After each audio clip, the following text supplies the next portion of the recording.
let's begin, now that we're all here. So, last we left off, you all found yourselves on the surface of APS. Asking questions to an angel by the name of Didi. And managed to finally receive confirmation. Undeniable, undisputable confirmation that the gods are dead.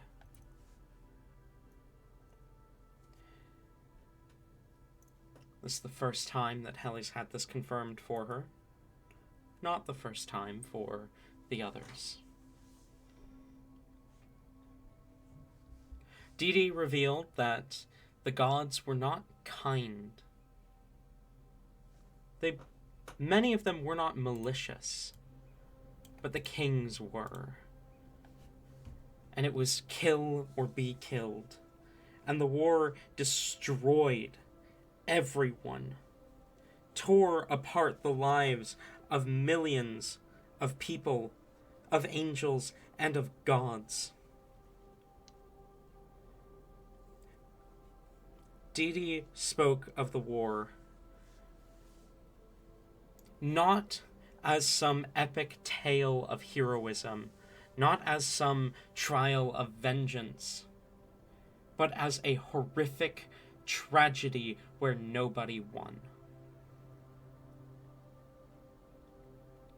Which really put into perspective a lot of things.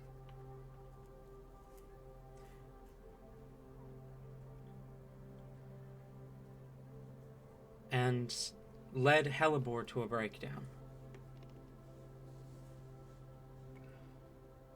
Of course, Helibor wasn't the only one feeling shaken by this news, shaken by this conversation. And as Helibor flew out away from the party as a dragonfly, Hyacinth followed after her. The pair had a conversation until Heli arrived and added her own piece. As the party began to make their way back to the room, however, another entity intended to be summoned to ask about the soul-bound crystals and those within. So, as you make your way back to the room, what do you do?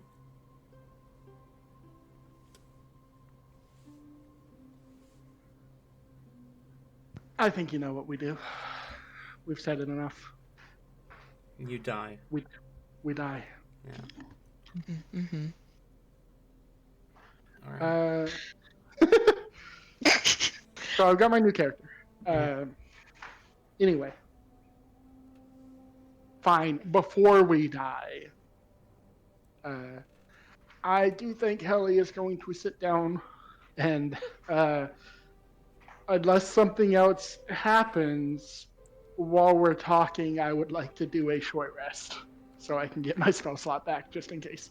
Okay.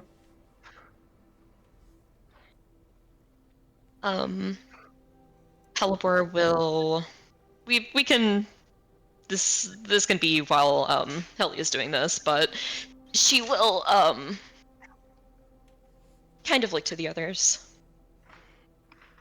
Okay, so we have a few things that we need to do and stuff.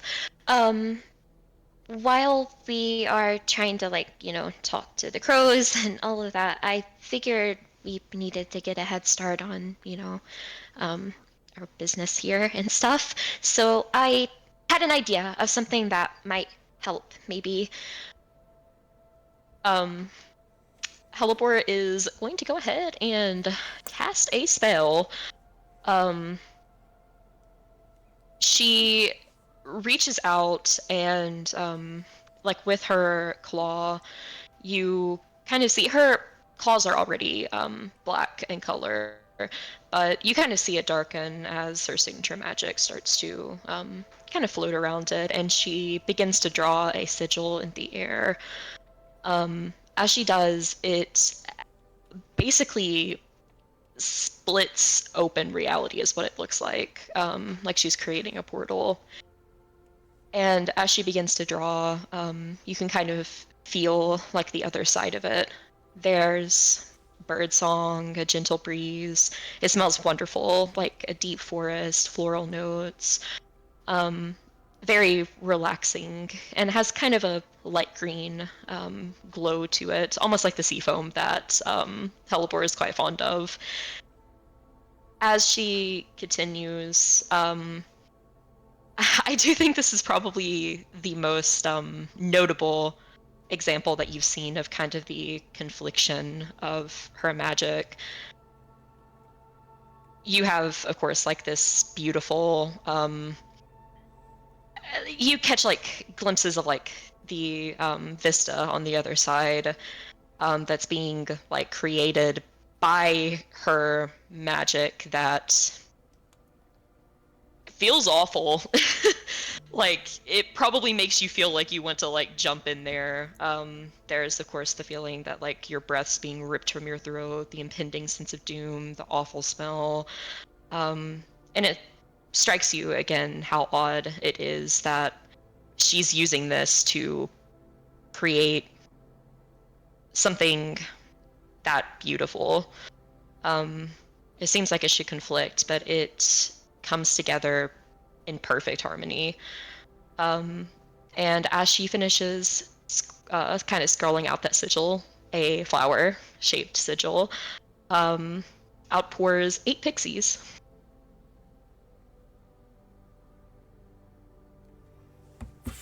The pixies kind of appear through the portal and shift their attentions to you.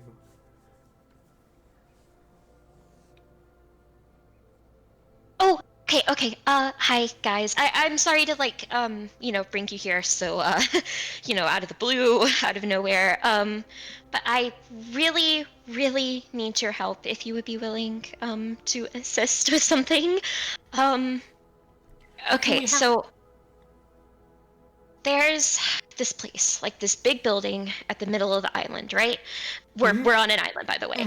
And it's like it's awful, and I'm really sorry to send you guys there, but anyways, yeah, I kind of need you guys to like scout it out a little bit, like turn invisible, don't let anyone see you, that sort of thing. I have jobs specifically for each of you. I feel like you should go in pairs. She will start to point to each of them.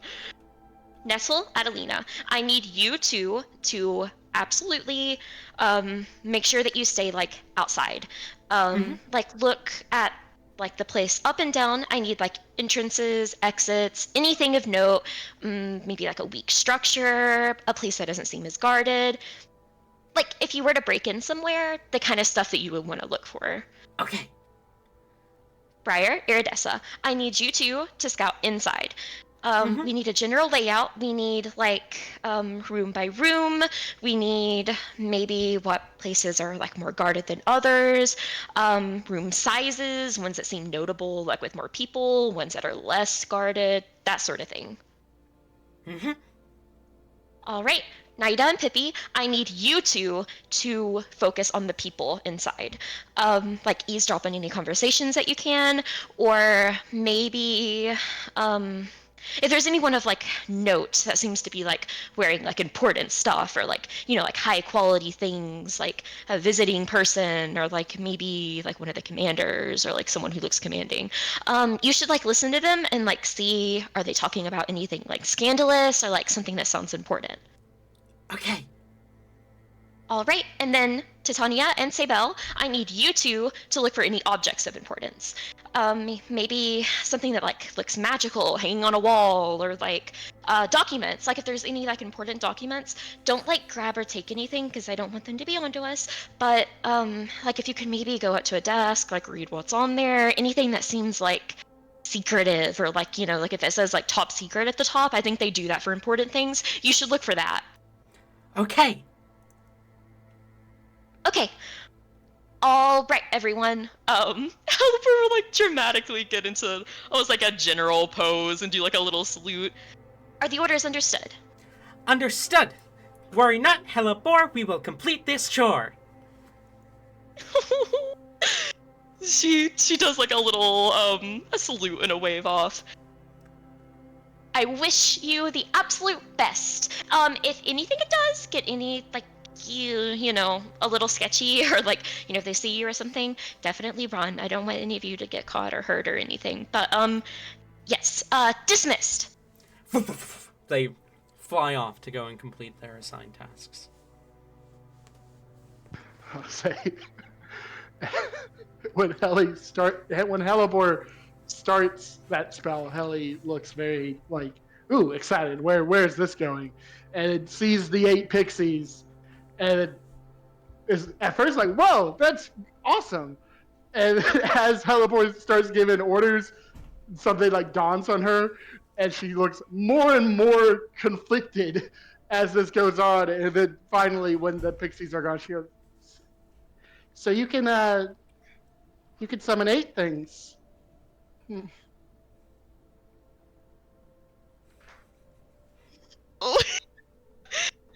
Halibur like kind of just looks over with excitement and then probably gauges from I'm sure Helly's face what's you know the feelings that are feeling, and the smile kind of drops and then goes up a little bit again in more of like a comforting type of way.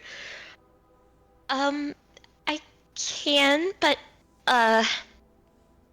well, pixies are very cool, of course, but I mean, they're good for like scouting or like playing pranks or like, you know, like tying your shoelaces together and then like you step up and like, you know, you go to walk and then you fall down. They love that. They love doing that. But I mean, they're not like. I mean, you could summon like, you know, an actual angel Heli. Of course, it doesn't like compare to that, or like something that can like totally kill things, or you know. But I've only ever been able to manage 4 at a time, and I don't even know if I could do that now. Well, I promise it's not like that impressive or anything. I mean, Mother could summon way more than that. It's I'm Right. nowhere near the summoner that you are. So your mother was even better. Well, Hell, she's better than everyone. No one can compare to her. But like, that's not even fair. But no, I mean, you're amazing. You're an amazing summoner. mhm. Well, Philipper will walk over and like give her a comforting hug and try to like kind of pet her hair a little bit.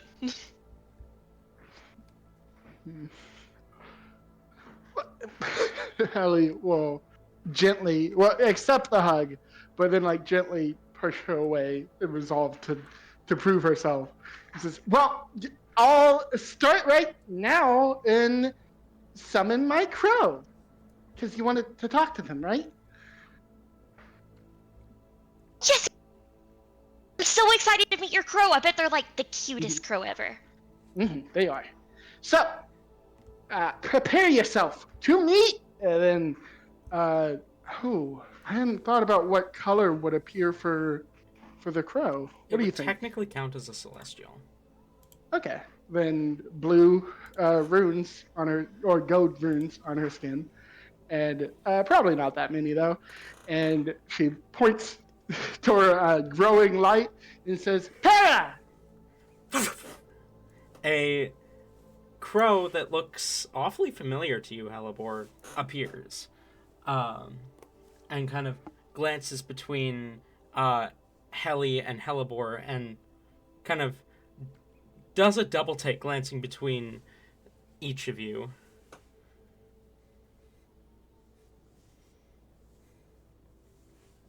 Halibor also does like a double take as she looks to the crow and then to Helly, before kind of snapping her fingers. Oh, I never knew the para was a common crow name. That's like totally the name of the one that I have too. Here. They should meet. They should meet. They can be parents together. Halibor will do like a mimic of like a crow caw, and then just kind of call out, Para, if you can hear me, can you come here for a moment? The para in front of you just kind of flaps over to you for a second, and then kind of looks confused to Helly, and then back to Halibor. Oh, sorry. I should have. Yeah, that's my fault. Not you, Ellie Para. The us Para.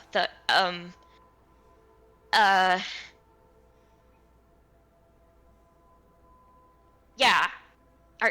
Are you there? They might be busy. I'm sure they're like taking a soul somewhere right now. um. DM, is it normal if the Heli can't talk to the crow? Like, you need to speak with animals for that? The crow can understand what you are saying, but you would need to cast Speak with Animals to understand the crow. Well, maybe your crow's busy or something. But, we have questions. Para's attention shifts to you. And then Helly will get the bag of soulbound crystals and pull one out. Says, can you do anything with this? And we'll hand it over to Para. She kind of pecks slightly at the crystal, but fails to do anything other than just kind of look at it, and then just kind of looks up at you and slightly shakes her head. Helly, you can talk to crows, right? Yeah. Halibor goes to do a quick you can't confusedly, and then doesn't want to accidentally insult Helly again. Just smiles. I can. If you need me to do the communication, I can absolutely do that. Halibor will speak with animals. Hello again, Halibor.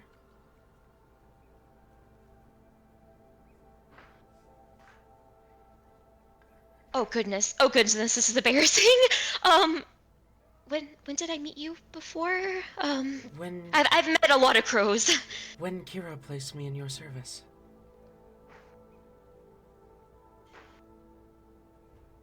Her mouth just drops open. And she quickly looks from Para to Helly to Para to Helly, getting more confused each time before there's her brain finally catches up. Helly, we have the same crow. What? It's the same. I thought it was two different Paras, but it's the same one. It's the one that I got from Crow Dude. Again, a level of whoa, excitement, followed by some contemplation. Goes, oh, so we can even summon the same crow.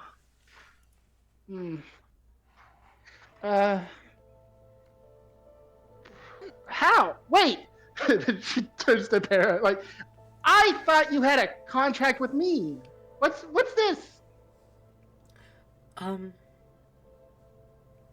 of shifts her attention slightly to Halibor. Make sure you tell her what I say. Although I would never abandon my love for her child,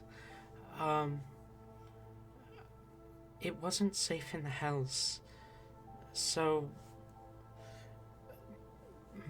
my love, Salvius, handed my soul back to Kira temporarily. But because I can't escort souls to the hells, Kira felt it best to place me in your care. She knew your father, and he knew your father, and knew that if you had learned from your father, then you could be trusted.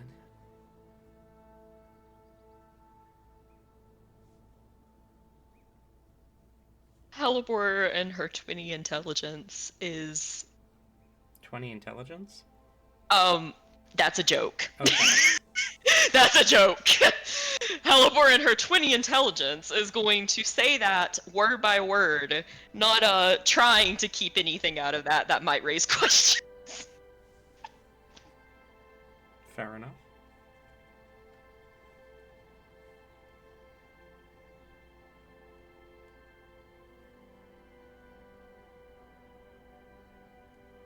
Does that explain that to you, Helly? Oh, I was muted. Oops. Do I know the name Kira? I don't know if I would. Maybe a history check or something. Yeah, roll either history or religion. Your choice. Okay. The difference between the two gets super muddly sometimes in worlds where religion is history. All right, that is an 8. I mean, you've had a couple Kiras in hell, but you don't imagine that's who she's talking about.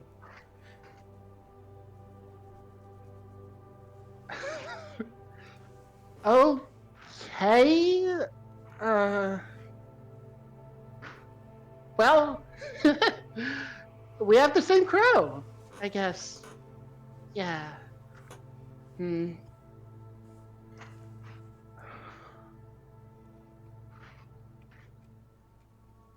Sure Anyway, that we the same what? crow, Helly, because I was presented with uh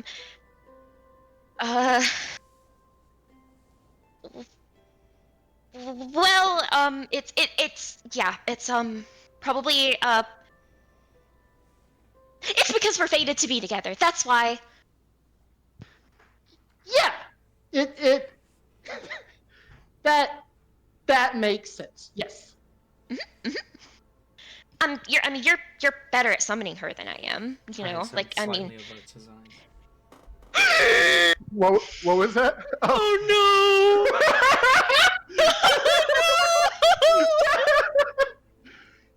Anyway, about these, is there anything you can do about it? And then I look to Halibor. No.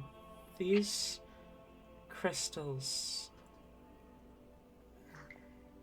the souls used to make them are gone.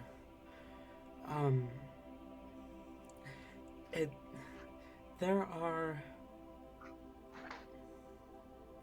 Death is... It's hard to explain.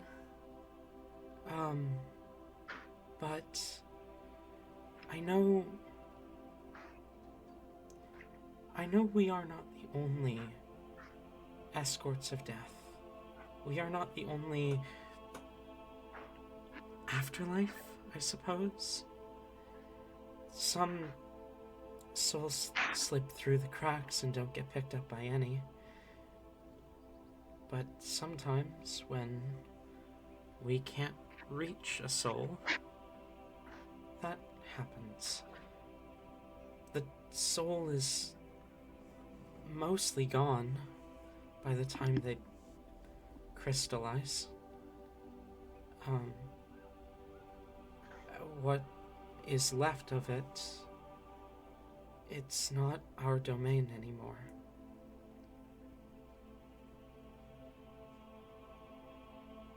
Halibor will translate that and then quickly look to Para. Wait, so do they still end up in an afterlife, or are they just gone? Not an afterlife we know of. But that doesn't mean that they don't get one. It's just different from the afterlives we can access.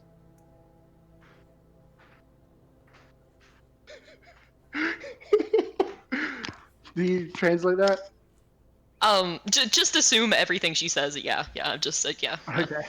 Uh, uh, in full display of how good she is with secrets, Ellie says, "Oh, so they could be like the same place where the gods are, like a different afterlife." Para nods thoughtfully. Possibly. Or where the heroes are. Teleporter finishes translating that, like staring intently at Helly as she does, and then like trips over her words a little at the end. Helly, I mean, yes, like this is a crow. They're trustworthy and like perfect creatures, but like you can't. You shouldn't say that. What? Oh, Things can like listen and stuff. sorry. No. I'm kind of terrible at it too. So don't feel bad, but we do need to be really careful. Mouth, yeah. Mouth, she'll like mimic locking her mouth and throwing away the key.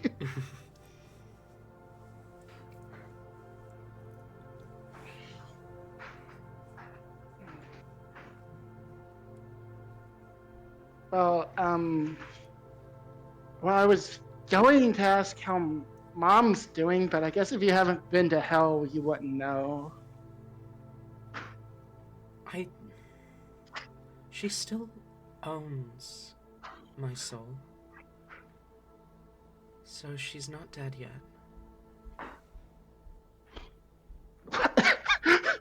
It looks a little like flabbergasted. Like, well, of course she's not dead yet. She's not gonna die.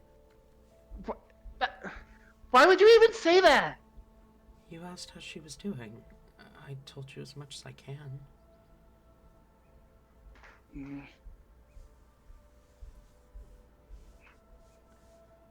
Sorry. I promise if I could tell you more about how she's doing, I would. I don't know what's happening down there. Wait, so what are the like? If you need to bring a soul to hell, how do you do that now? Most of the crows still do, but I belong to the hells now. If I die down there, I'm gone.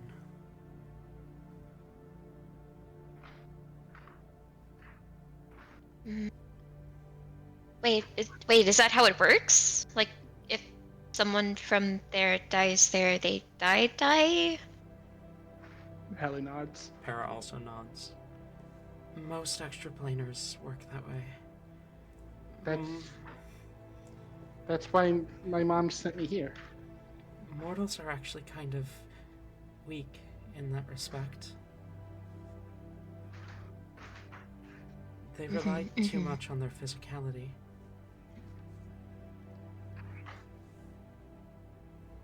Though, I suppose it is easier to resurrect a mortal than it is to resurrect someone else.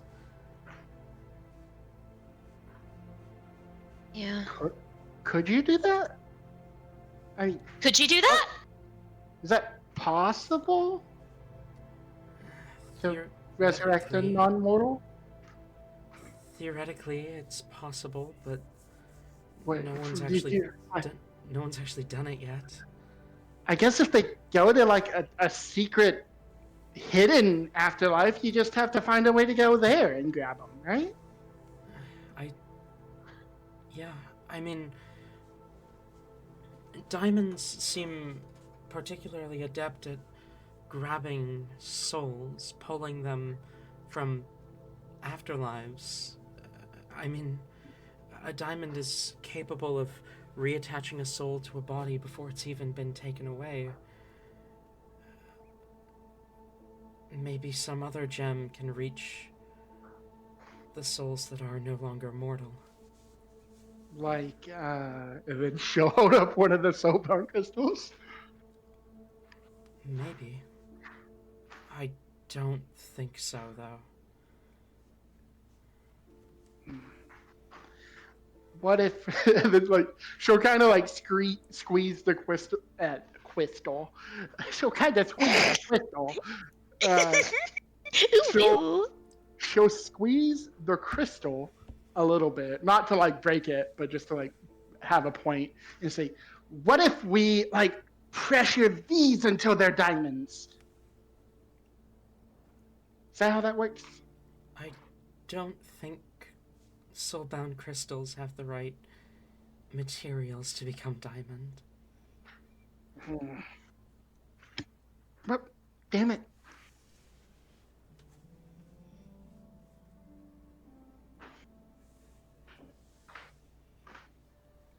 We can still keep them, though. I mean, I'm sure we might find someone who, knows about it or something.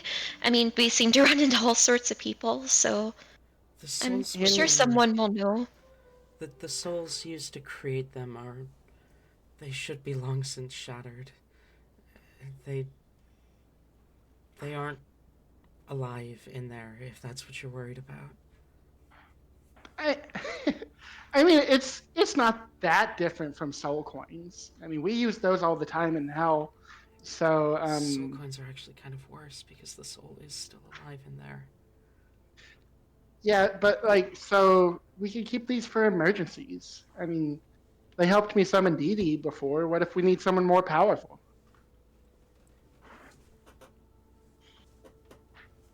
Wait, do you put souls in coins and use them as currency? No, I don't do that. no, they turn souls into coins. And again, Oh. I don't do that. It just happens, and I might, Mhm. you know, if I have them, I might spend them. 'Cause, I mean, what else would I do with them?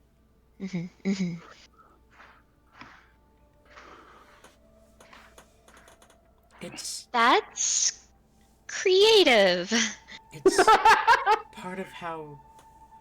Actually, I don't think Para would have this information off the top of her head, but I think you would, Helly. The creation of soul coins is actually part of how the first circle doesn't become too overpopulated. Mhm. It is a form of punishment for those who lived their life in service to the sin of avarice.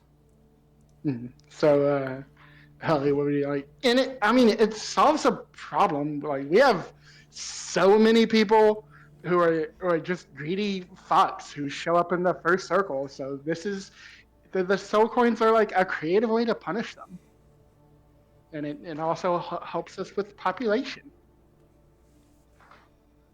We wouldn't want the we wouldn't want the damn souls to be able to overpower us devils, you know? I did wonder how they deal with that. Is it like, yeah. So it's not like an ever expanding like thing or whatever. It's like set. I mean, for some of the circles, the fact that there's limited space is part of the punishment. Mm. You fight for what you can get, Mhm, particularly the cities. You know, it makes their life stressful. That's the point. mhm. So when is their sentence up? What? Sentence? What do you mean? Like, do they have like a certain length of time and then they like, like go somewhere else? Why would they go somewhere else? they they're in hell. Like that's no, hell is forever. They live, Oh, they She live said their it. She life. said the line. She said the line. They live their life in dedication to a sin. Their afterlife is atonement for that. Yeah, do you think people that go to heaven just go there for a little bit and then they're sent somewhere else? No. If you're good, you get rewarded, and if you're bad, you get punished. But what if they like change? Does that just not happen? What do you mean? Well, I mean, like, what if like they get sent down there and then they're punished a lot, and then they're like, "Oh wait, I was really bad. I shouldn't have done that," and then they don't want to do that anymore? Side note, Tori, you do need to watch Has-Been. Uh, uh, no, why, like, they don't do that. They're just bad. Oh. It. Oh, silly me.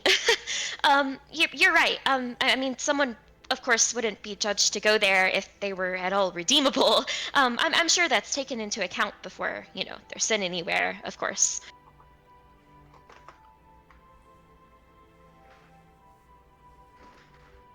Mm-hmm. Mm-hmm. Parrot Yeah. just kind of doesn't meet Helibor's eyes. Hell he does. Hell says, yeah, obviously, they're there because they deserve it, and that's the end of it. Yeah. That Right. makes sense. Anyways, Hera, I did have a suggestion. Okay, so like so none of the souls that are in any of the afterlives were any of them brought there by anything but crows, or are the other method people just like you? They're just gone, as far as you know. All of the souls in Herosis... Ah, fuck. Hang on. I gotta pull up the list. Give me half a second. There are, like, 4 afterlife Imagine planes. list. Why did I do this to myself? You gotta have that complicated interpersonal lore. I remember that the default afterlife you go to is like terrible, and you don't want that. All of the souls that are in Herosis, Pax Elmors, Oblitus, and the Hells were escorted there by crows or Aurelios or Kira. But I mean, I don't know. Some of the others.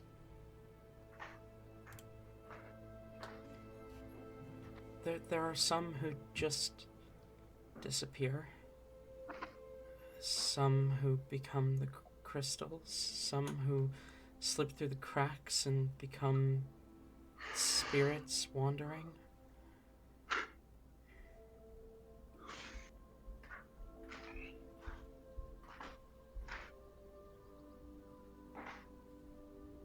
Yes, I see how. I mean, there's lots and lots of, people and creatures and stuff. I can see how it wouldn't be 100%, but Animal souls actually aren't our domain. They belong to the Huntress.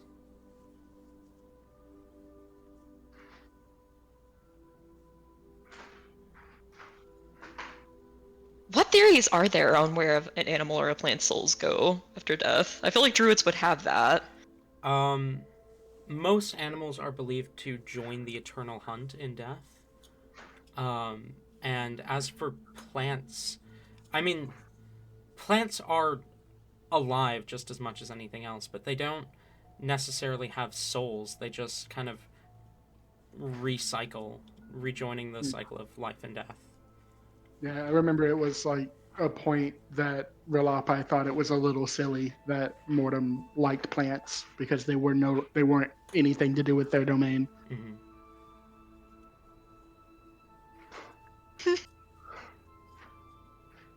Oliver and her dad out here with picket signs. Plant lives matter. um. Shit. What was that? Oh wait. Yeah. She just kind of nods. I guess that makes sense. Well, okay. I guess I need confirmation, but like, I mean, obviously, all of the animals go to like a good place because like animals can't be bad. That's literally like they're like all good boys and girls like by default, and that can never be changed. Maybe there's a plant heaven then. Is there? I don't know. I don't think so, not in a way that we understand it. It sounds like there's a lot of potential afterlives that we don't understand. So maybe.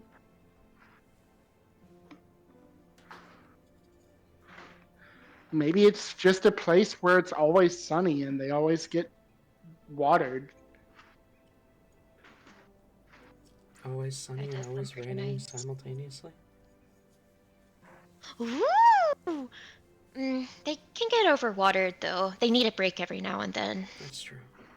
Unless it's seaweed. Seaweed is like all for that. Okay, yeah. Alright. So, I do have a suggestion though. Brain is in a lot of the Fireball, the #1 leading cause of plant death in this universe.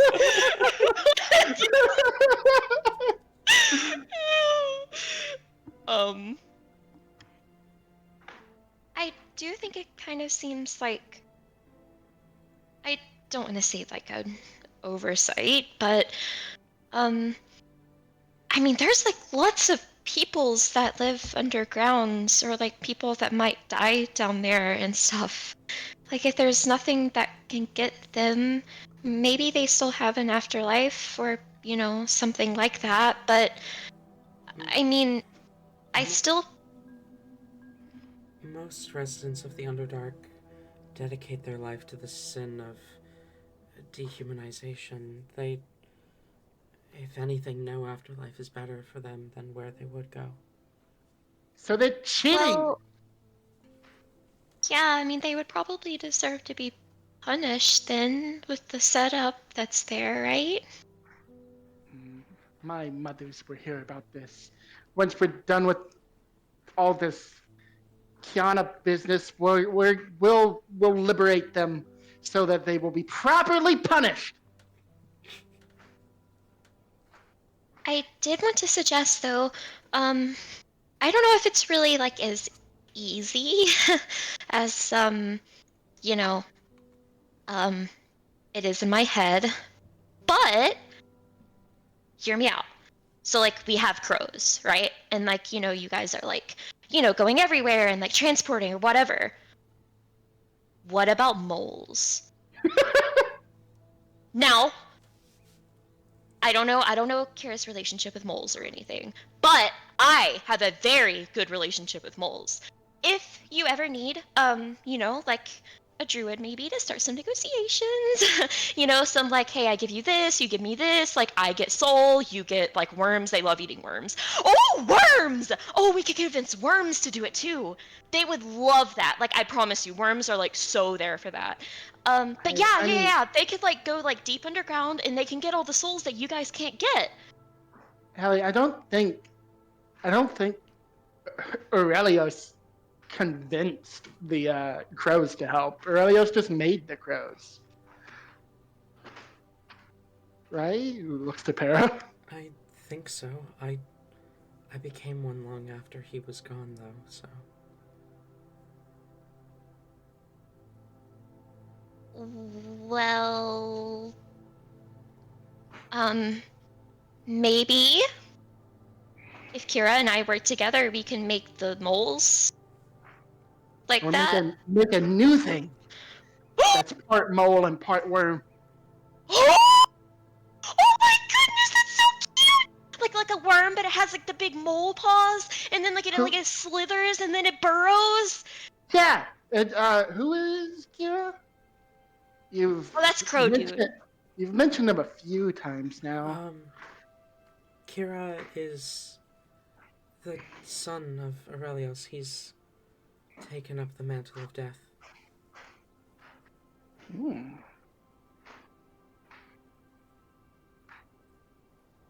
Or, Crow Dude, as everyone calls him. Right. And, so it looks to Hellebore and says, so your dad must be like part of a death cult or something, right? If Kira respects him?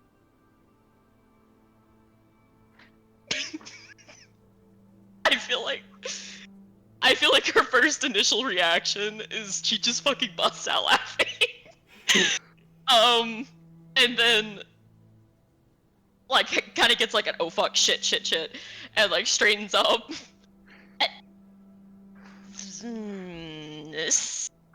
Yeah, sort of. I mean, it's sort of.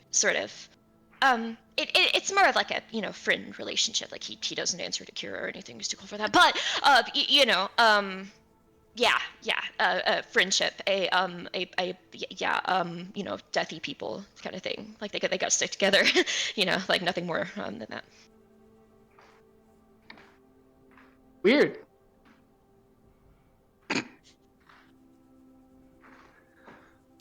I love that that Helly just doesn't ask questions.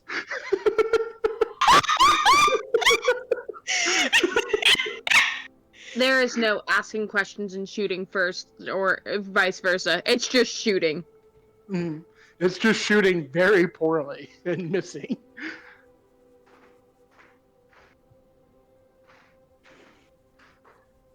Right.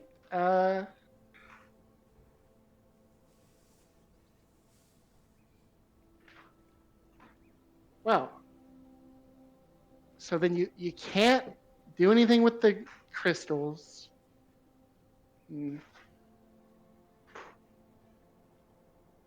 Is that all we want to talk about then? I mean, Perry, you could just like hang out with us. It sounds like you don't have anything better to do. I was gonna go searching for a welcome back gift. Oh, yes, do that. I hereby command you to get the best welcome back gift you can. I like seriously though, like I wasn't joking about the business proposition. I mean, you can ask Kira about it the next time you see him.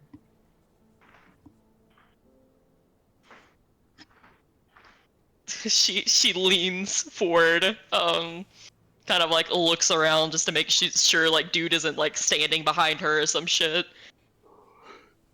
Okay, Para, just between you and me, I didn't make the good first impression or second. Both times he's seen me, I've been like, crying my eyes out after really devastating moments.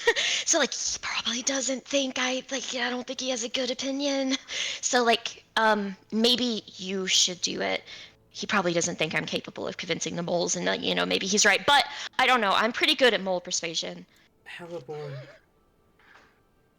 most of the people he meets are terrified to see him. They don't want him around because he means it's the end of their lives. You weren't upset to see him. That's as good an impression as any can make upon death.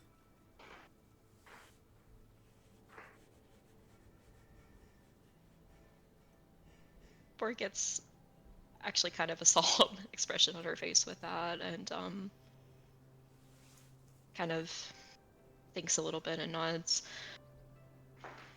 I guess that is fair. Yeah. Hmm. Maybe give him a crow hug for me while you're at it. She smiles slightly and then glances between the two of you. Am I dismissed then?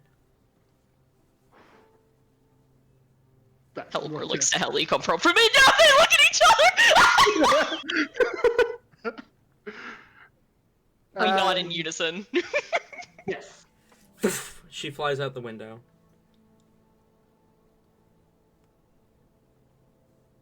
Leaving the technically 5 of you, Talzin, Rain, Hellebore, Helly, and Hyacinth, alone.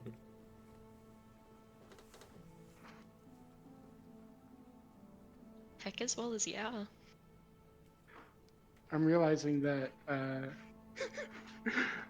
that if Hyacinth and Hellebore had been dating, their ship name could be Greetings, because it's like Haya and Hello. Oh, That I was love pretty it. cute. I love it. Write that down.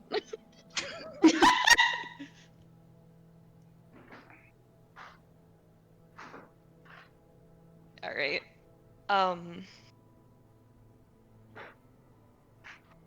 Well, Helipor will I think look over to Rain at this point. Okay, Rain. So I'm still waiting on the Pixie report, but we should probably start talking about, plans and stuff.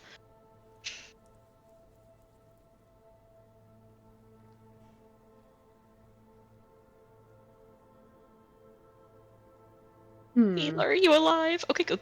Yes. Okay. To the Ayla, are you alive? Bad timing, but yeah. Rain kind of looks up from his book that he's been preoccupied. He's doing something in his book. You can't quite tell what it is. He's I don't think Rain knows what it is, to be honest. But he looks up from the book and closes it with a loud thud. It would seem that the planning would probably be a wise thing to get out of the way.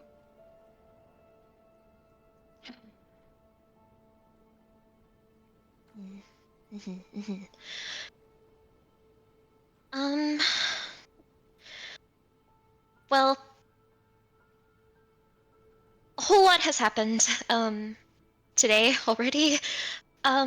Maybe we should wait until, the Pixies are back and, we take their preliminary reports before we do anything. I am pretty hungry. I wouldn't mind to get something to eat. I mean- could.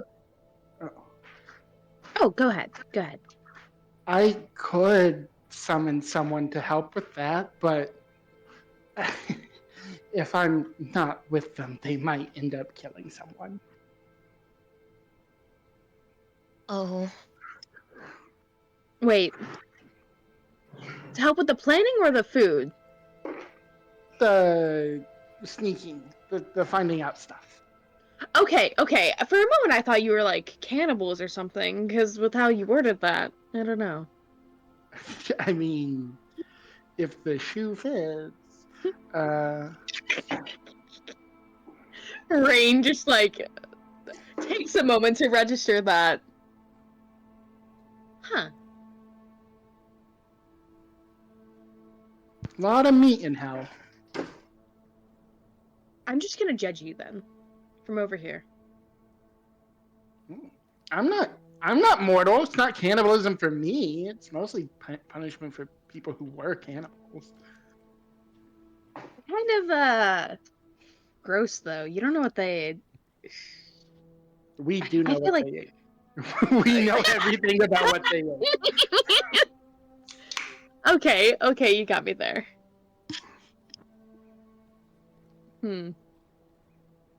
So, the sneaking around, probably best not to summon them for now. On the plus side, I did find someone who I think it'll be easier to take their key from, or Oh, rather, their fragment. Um, so, Halibor, you know how they don't really know what the fragments. A lot of them don't know what the fragments are. They think they're just decorative ceremonial pieces. This has caused some of them to not really care much for them and just like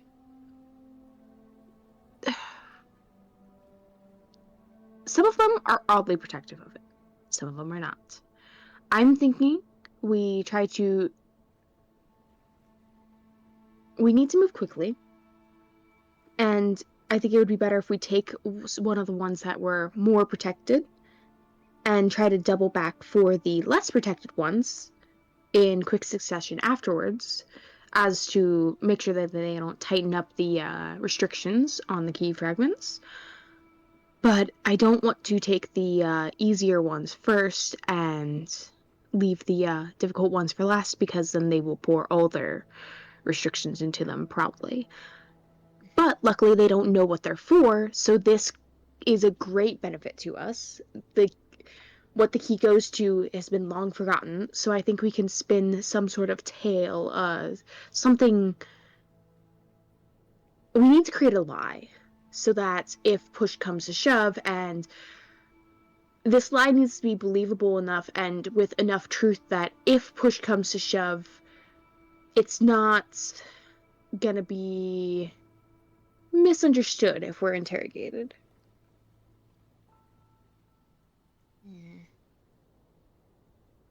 I'm really who good at lying, so who would we tell this to, though?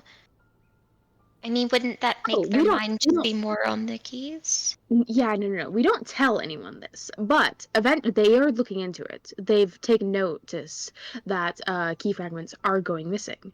So eventually, something's going to come to light, and people are going to find out stuff. But if they go digging too hard, we don't want them to accidentally figure out what is actually the Mhm. reasoning behind it. So we might plant a little bit of fake evidence here and there to suggest it's something a lot less meaningful. Something just like a family tradition thing. Mm. Wait. You said that they were suspicious? Did you hear one of them talking about it? I did. We went out for a little bit of investigating, drinks, fun times, all that. Nothing to worry about. And I was able to gather a little bit of intel. Did they? How worried did they seem about it? Do they like have any ideas who it is? No ideas as to who it is, but they do, they don't really seem to care. The ones that I overheard, at least. This is, oh gosh, who was it? It was, let me go to the NPC notes real quick. Wait. They weren't put in the notes, were they? Oh gosh, Talon! I The required knowledge. yeah, the two that you overheard were Alwaden and Ariel, two chiefs of APS. Okay. The ones that we overheard, Warren and Ariel, were, talking about it in the open. Not necessarily extremely secretive. Now, on the downside that, they purposely were doing this to try to throw someone off, it's there, but very small, gotta keep all possibilities considered. However, I think that they were just, talking amongst themselves, and they truly don't believe that these are key fragments to anything special, just ceremonial pieces. and as I quote somewhat, to a basement long forgotten. It's not important to them. They're not going to think it's important, so long as we don't bring attention to it, which we are. Hence the false evidence that we're going to be placing. What do you I've been want to place? So I've been crafting up actually various different stories and myths, I guess you could say. You know, we're going to essentially say that this key, once put together, is going to lead someone back to their ancestral home.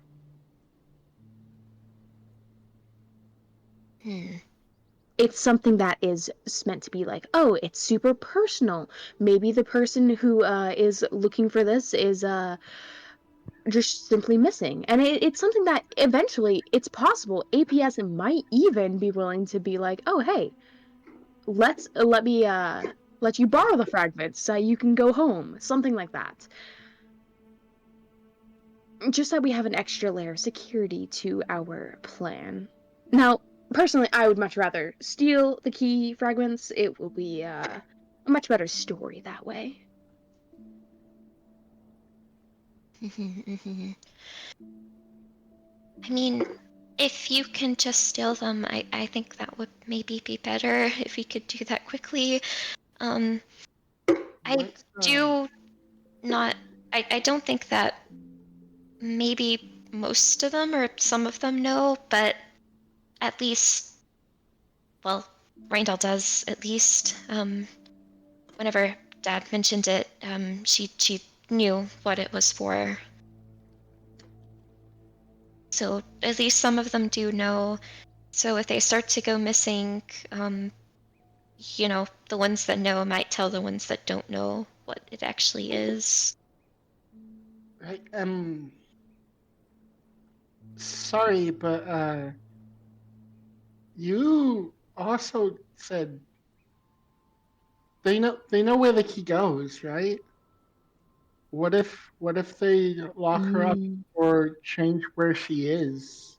If they notice all the key fragments are missing. Well, we don't know how much they do know. Not for sure. And not all of them, they're not, clearly not sharing this information between each other either, which helps isolate the problems. If we manage to place this false evidence, we can use it as kind of like a scapegoat of, oh, hey, maybe the key has dual purposes. There's...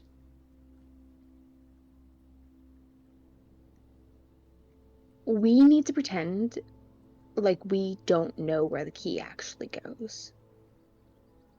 And I think we should do that for the entirety of us being here on the island or just out and about. You never know who's listening, what worms are in the ground, nothing like that.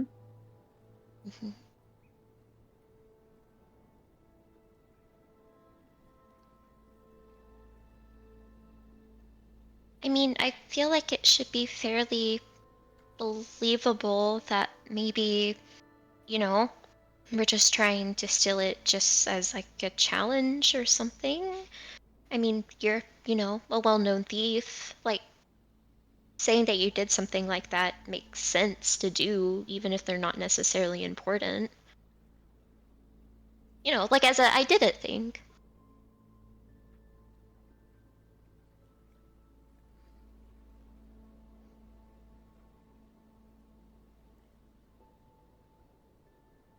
This is true, and I have thought of this.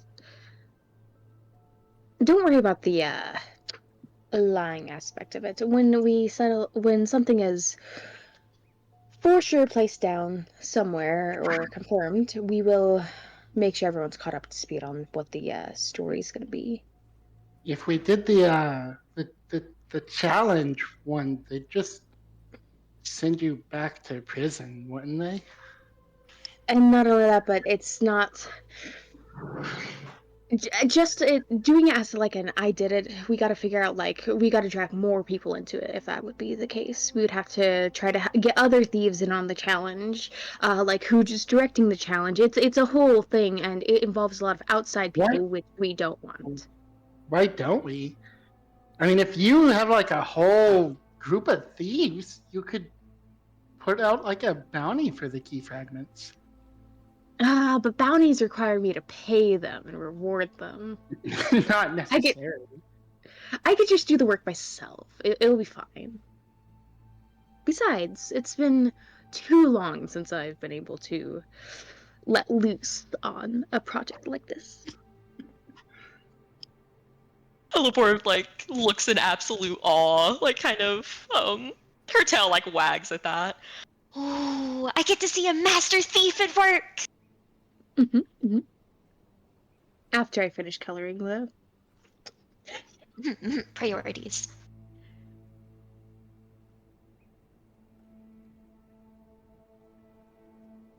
I almost just took out my entire desk spinning in my chair. Oh my god! Like my laptop shifted and everything. I'm surprised you guys didn't hear anything through the mic. That's amazing.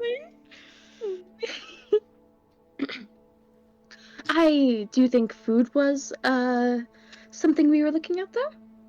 Let's get a bite to eat somewhere.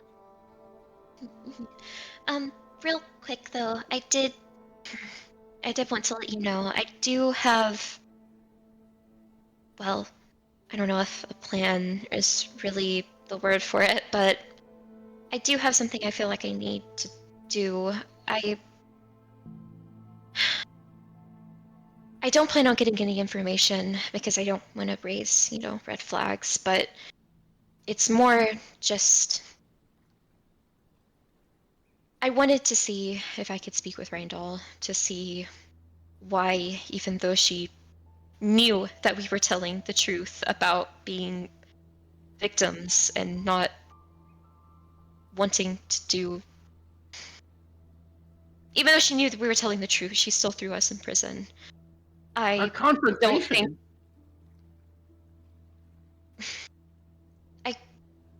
it's more just to make sure. I don't think I'm changing her mind on anything. She seems like a judgmental, awful person.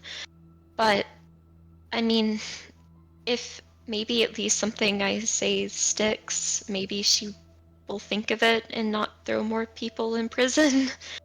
Elabor.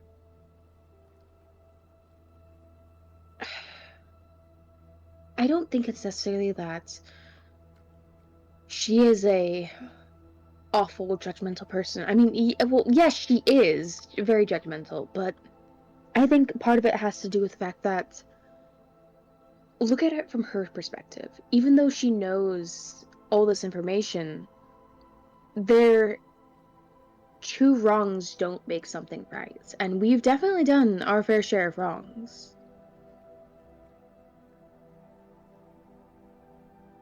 But she also needs to look out for her job and her position. If she's seen letting everyone who is a victim of something or another go, then, well, it's unfortunate that happened to us, but I, at least, can see her reasoning as to why she threw us in prison. I don't. APS is supposed to help people. I told her that I didn't want to do those things, but she never offered to help in any way or to see if there was another solution other than just throwing me in prison.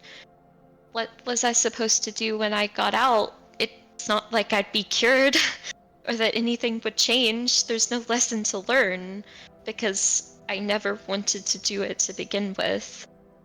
That's not justice, that's just cruel. I don't think it's necessarily something where they were expecting you to get out, seeing as how people don't really leave that place with the brainwashing and everything that it does. And What were your crimes exactly? It was for being your friend and then for killing people when I'm transformed.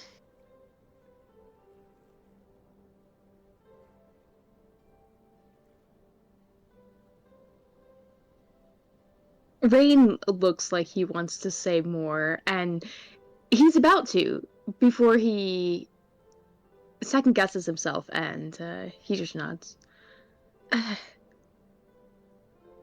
Maybe it's best you have that conversation after all. Just be careful.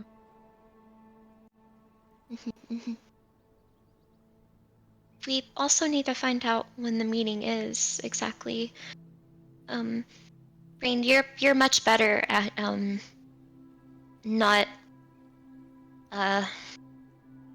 you're very good at talking to people and not, saying things that you don't need to. Maybe you could ask someone when it is. I'm afraid if I did it, I would be like really suspicious about it or something.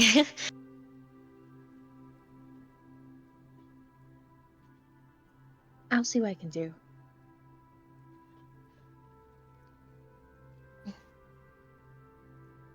Okay. Let's go eat then. And Talon, for your information, the pixies should probably be coming back pretty soon. That spell only lasts an hour. Yeah. Okay, alright.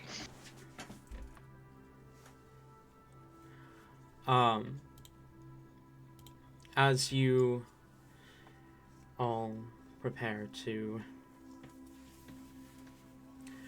make your way to go and get food, I know it's a little early into the session, but why don't we call break now? Okay. Back at 15 past the hour, so about Guys, 15 random minutes. thought. If I was buried alive in like a coffin or something 6 feet under, I would just become mole. Hell yeah, Become mole what? time. Become mole. Mole, yes. No one's burying Hellebore alive.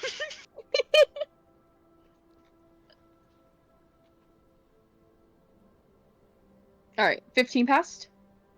15 past. Yippee! You'll find me right here. I'm gonna get up and walk around. I'll be back. Oh, take me with you. I mean, do you want to hear me pee, Ayla?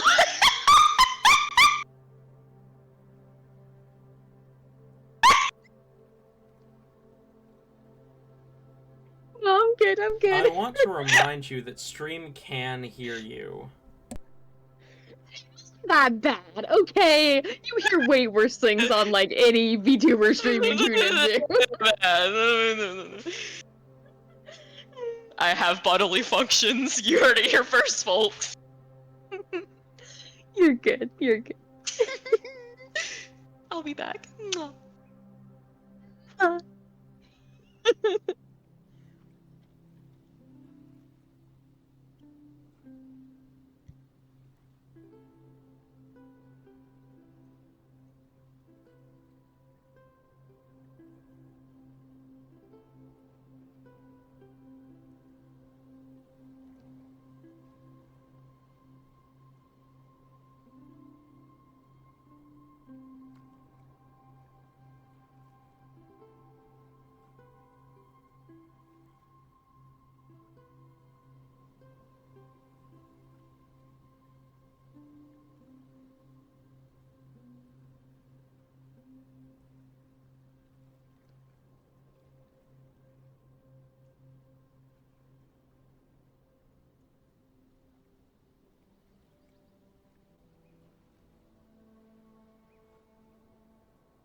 Wah.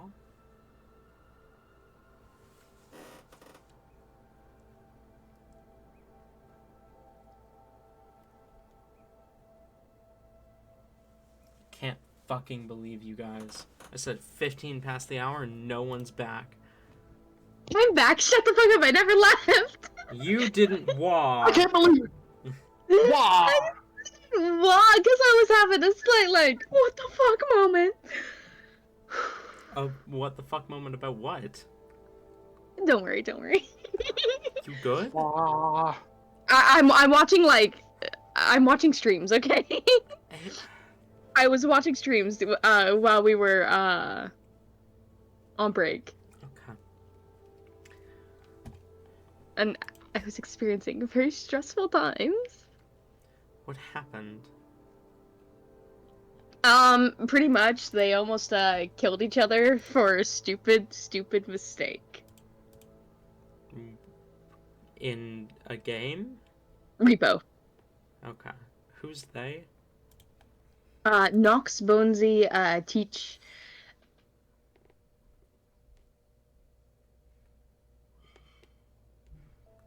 Just the three of them? There's someone else, hold on. I don't know who the other is. According to Teach's stream title, Rawl and Gamerduck. I am not watching Teach's stream, admittedly. I probably... Actually, hold on. Am I even following Teach on this one? I don't think I'm following Teach on this account. Wait, I am. Why doesn't it show that Teach is live on my account? Teach does not exist. Weird. Anyways, are we back, Talon? I believe so.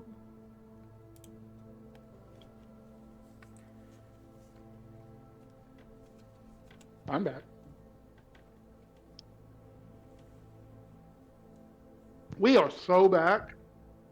Are we? It's so Jover. What if I just drink this rainbow drink I have here?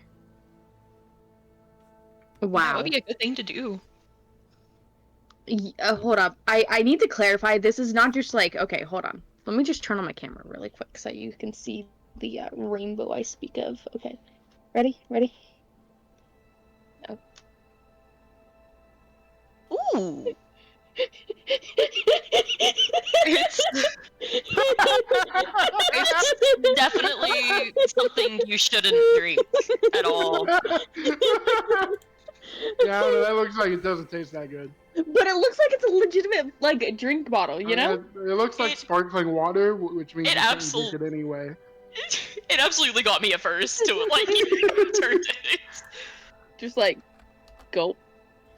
Give me a couple minutes to ponder if you guys want to roleplay amongst yourselves, though.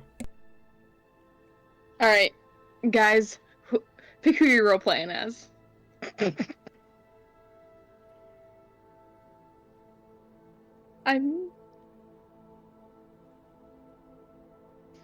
Ooh.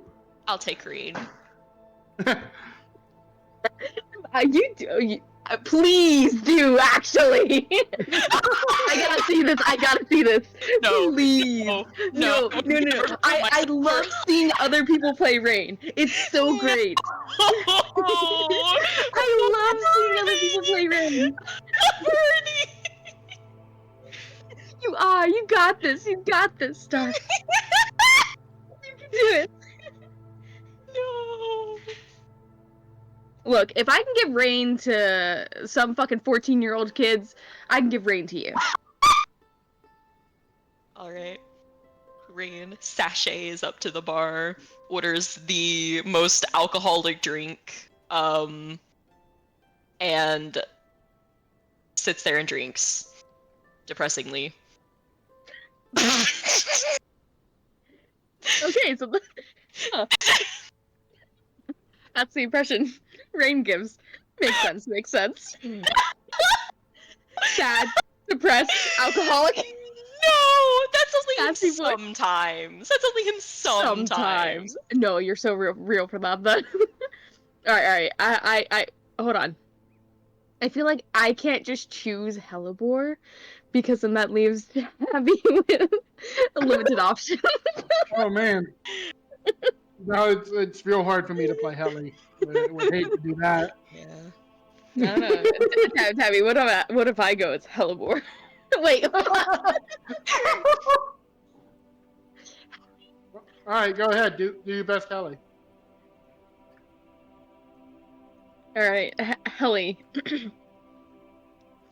After making goo goo eyes at Hellebore for 5 minutes. Okay, I can't do this. That's what Helly does. Yeah, you got it right. Cannibalism. Die. Glad to see what the impression Helly has given to you. That is not. That's more her mother. Oh yeah. Yeah. That is much more her mother. I think I'm channeling Right. the wrong bloodline here. Not bloodline. Oh gosh. Wrong generation? Yeah, wrong generation, that's it. There you go. Alright, Tabby, let's see it. What does Hellebore do? Hellebore gives Google Eyes to Ellie for 5 minutes. And then goes to the bar and orders some milk. And drinks it. I feel like yours was absolutely the most legitimate out of all of us. That ain't even a joke. I mean, it's like... I want each of Okay. you to take turns playing Hyacinth now. Hyacinth gives Google Eyes to Hellebore. I was gonna do that. Fuck.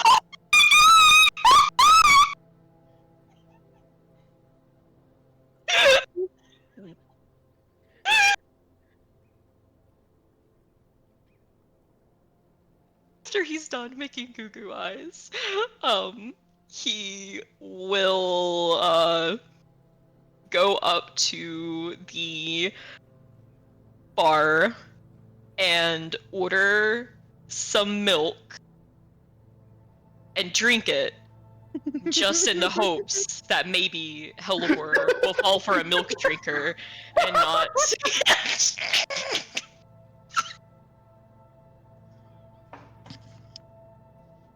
All right.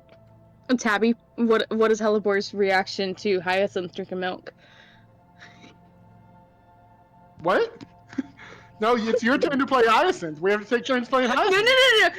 Oh, hold on. First, we gotta hear the reaction Hellebore has to Hyacinth, and then I'll take my turn. Okay.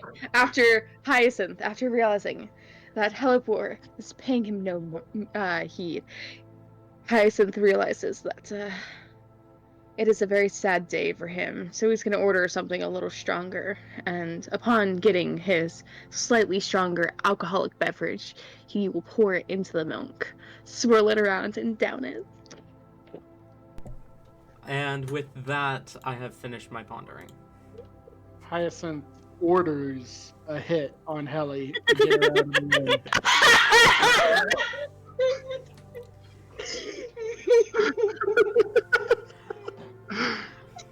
All right.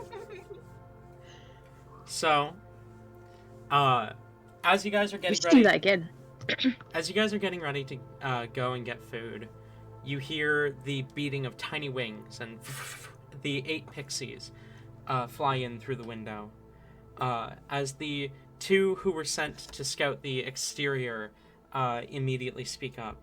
The first one saying, "By base of pillars 3, there lies a place where entrance be." The second of the exterior scouts continues, "Password required to open doors. Speak the phrase Vita Mors."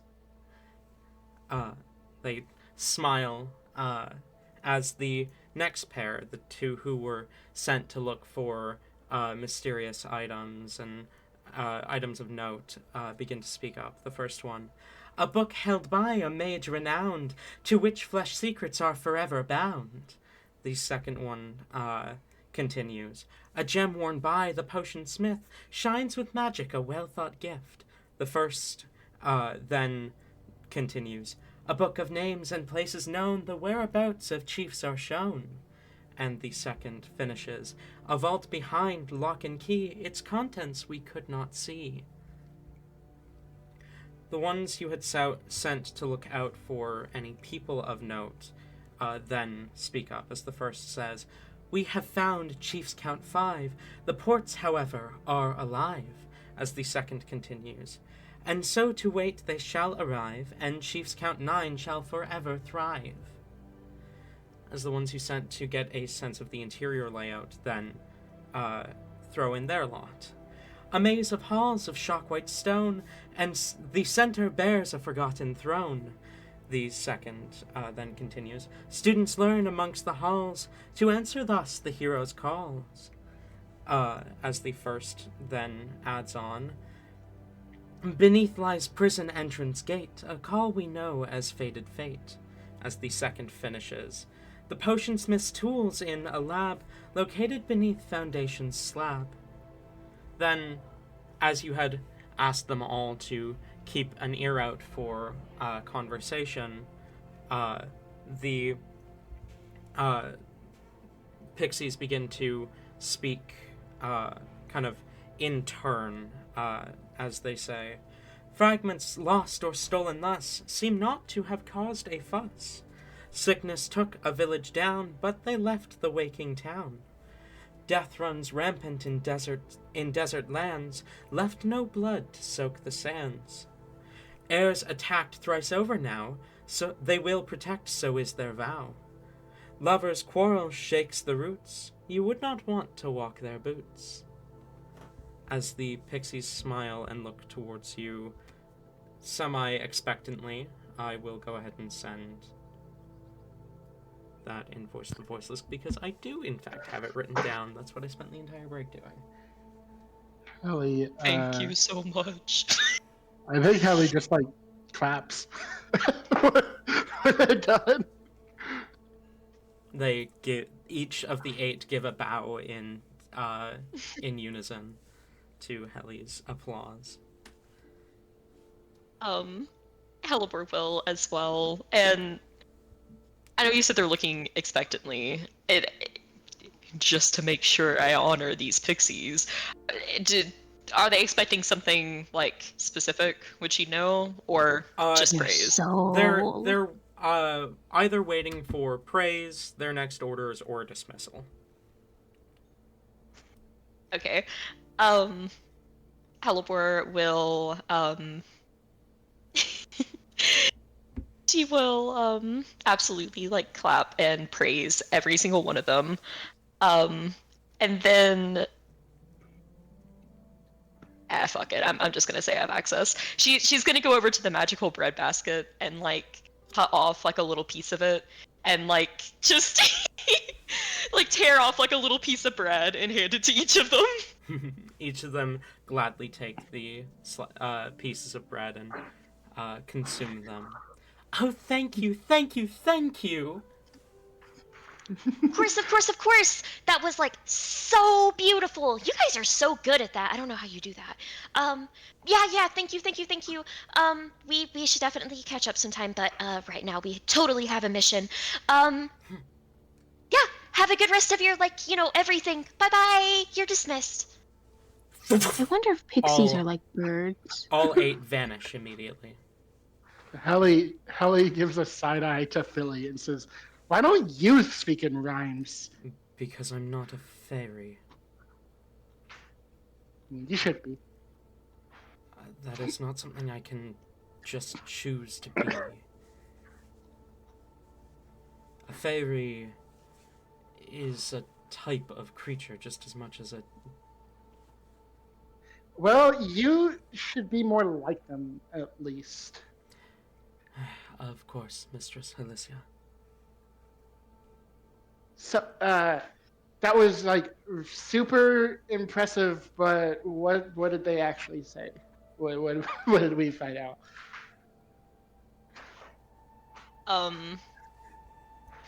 Helipor, I'm going to say, had her little book out and was kind of putting some notes in as they were talking.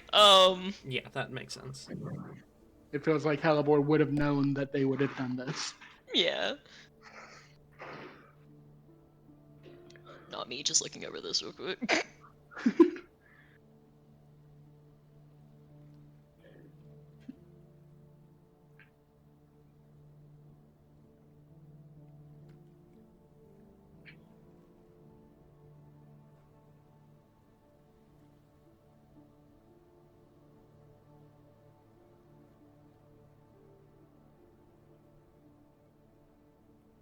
A book of names with places known where whereabouts of chiefs are shown. Sounds like something we want. Yeah.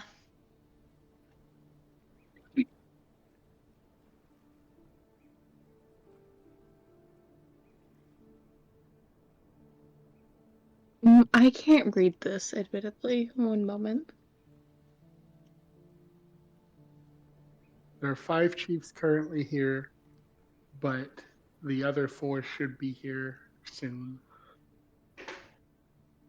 Guys, I need help really quick. Where do I find the setting in my Discord to change the text size? Uh, User settings, appearance. Yeah, I found it. Thank you. Thank you. Just turn on text to speech. There you go. I Fixed. might just. No, because that would give you the same problem I had last time. Hold on. Yeah. Whoa, that's so big now. Ability 3, there lies a place where entrance B, password required to doors.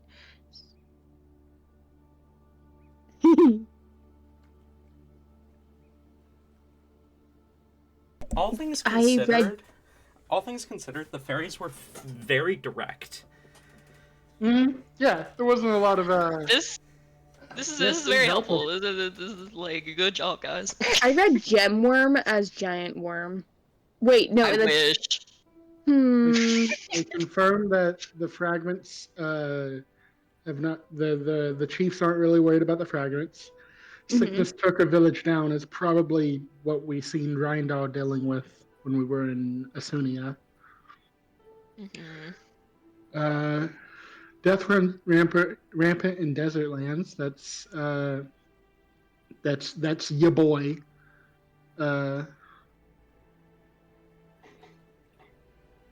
Heirs attacked thrice over now.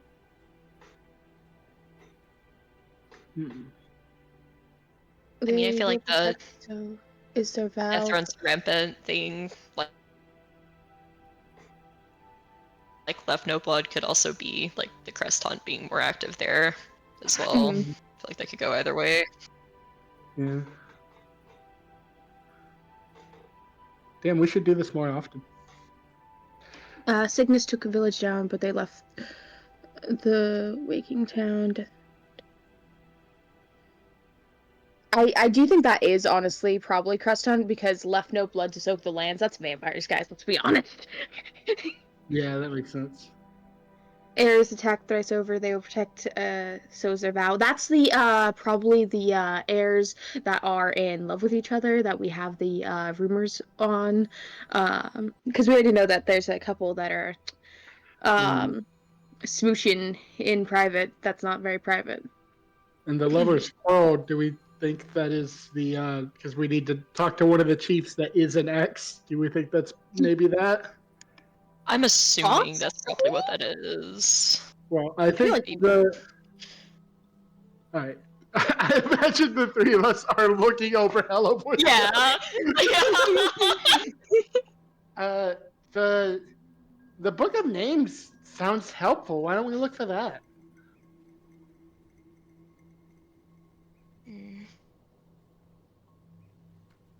Well, if it's the whereabouts of the chiefs, I mean, that would definitely be useful, but they should all be here, like, soon.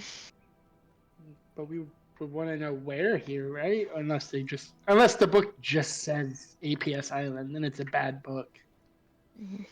True. We can find what's in that. Do we know a pillar, 3 pillars? That sounds like it could be good. I don't know.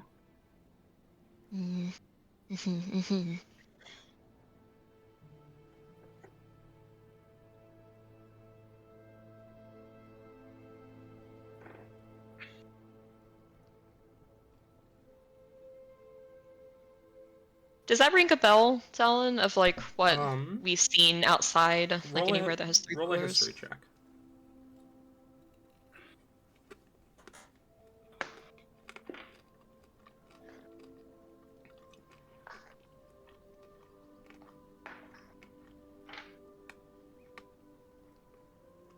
History.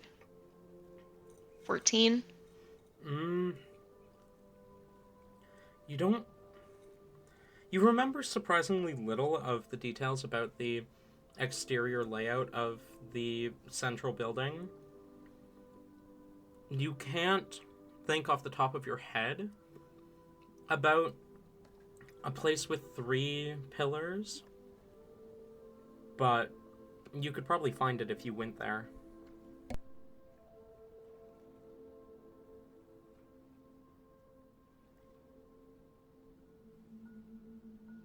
Okay.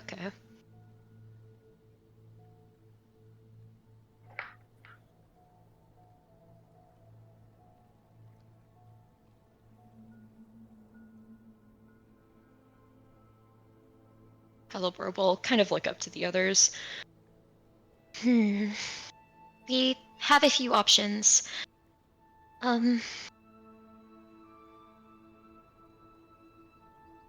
If you want to look more into these things, we could.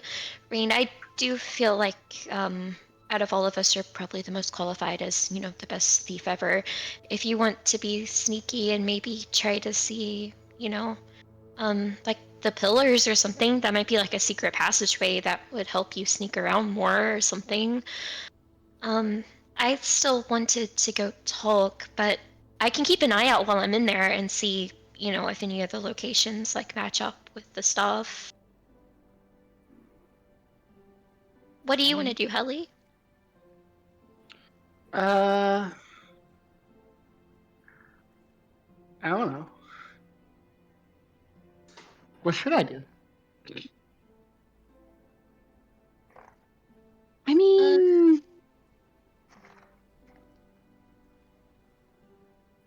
mean, with Andy, I can be pretty sneaky. So if there's somewhere else to sneak into, I don't think we should split the party 3 ways, guys. Towson, so 4 ways. Oh my god. Hyacinth, so 5 ways. Talon, do you really want to do this? Do you want us to split the party 5 ways? No. 6 ways because we also got Felix. Oh, true. You've also got Felix. 7 ways, Philly. Yo, 7 ways. Split it 15 ways. Halibur resummons the pixies. Hold up, Rain can also summon more fake creatures. 17 ways. 17 ways. I summoned 2 more things. Amazing. You just create an army to assault this building.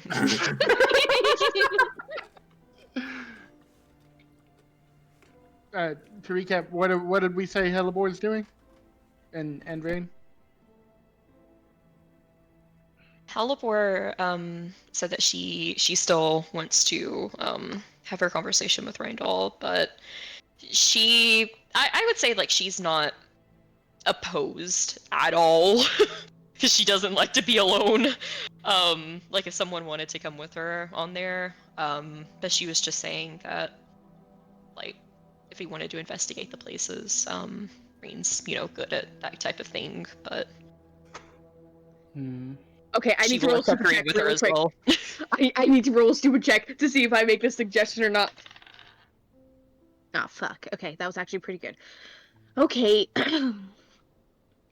Rain is going to speak up then and just say, as to ensure that everyone's got backup, I do think we should go probably at least 2 people on each team. Hellebore, Helly, do both of you want to go speak to Rindal then? I don't really see why we need to. I mean, she's gonna go to hell eventually. I'll see her. Um, All right. Then Talzin, Hellebore, would you like to go speak to Rindal then? Helly, you're on team with Hyacinth and I then? I look to Helleboard to see if that's okay. Oh, Hyacinth has something? Actually, I might be able to get myself in to the building, meet you guys inside. Yeah, that's part of why I was actually gonna have you come along with us, so you can do your little druid magics and turn small and cute and worm-like. No, I mean, I might have another way in. Oh, I don't think I could bring the rest of you, but into the deeper parts of the building at least. yeah, you have secrets. I have a friend in the higher staff.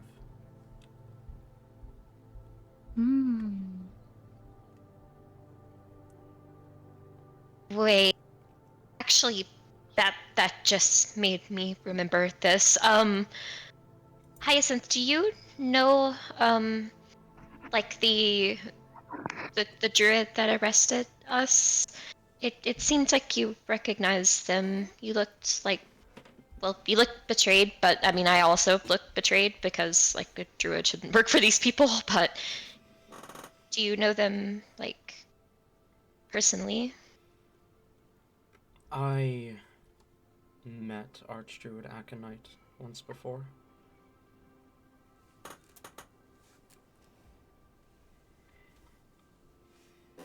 He was kind to me, but I figure if he's with them, he's probably not as kind as I once thought him to be.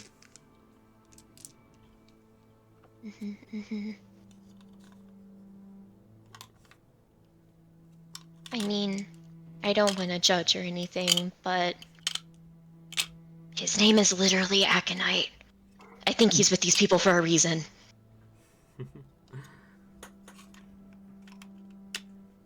I mean, why would you say that?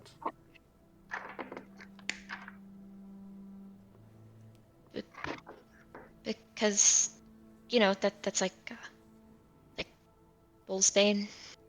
Hmm. And Right. they don't like lichens here. Yeah. I mean, fair. Better not to argue with her. Helly, do you want me to go with you? I can if you need me to. I didn't think I would help.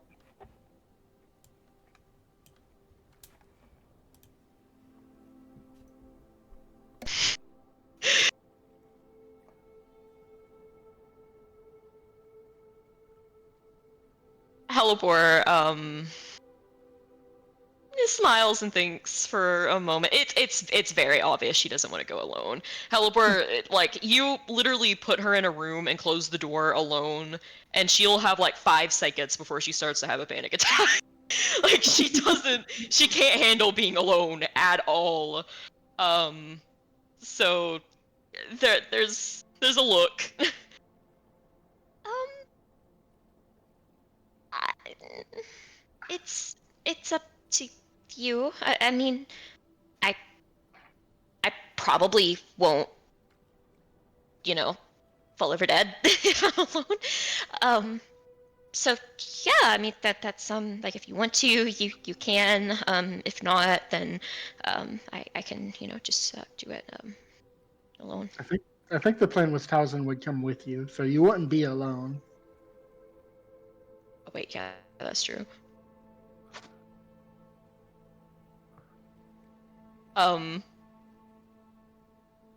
Should have forgot about that. She'll just kind of shrug then whenever you say that. It still looks like she wouldn't mind if you went with her, but definitely not as scared. It's up to you. I It might be better if we don't have too many people there, I guess. Just, you know, um, in case like she thinks that we're like going there to, kill her or something. Um, you know, yeah, I can't do that. So Okay. Well, I don't really want to see her again. understandable. I can send Philly with you, if that helps.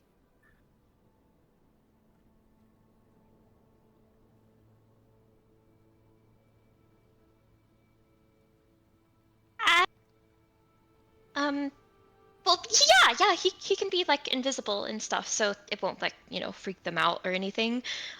Actually, that may be nice, like just in case I need to call this for you or like communicate something to like you and Rain. I think that would be good. Okay. Philly, go with Helly, and come get me if something wrong happens. Yes, Mistress Alicia. He pauses for a second before he says, I will protect Hellebore. I will complete for you this chore.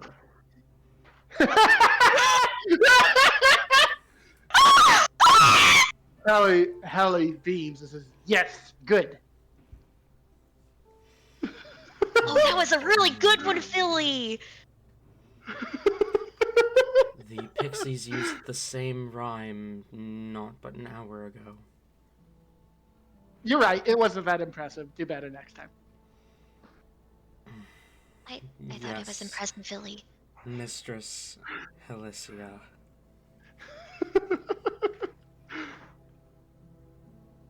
Okay. And Helly will look to Rain. This is where are we breaking into?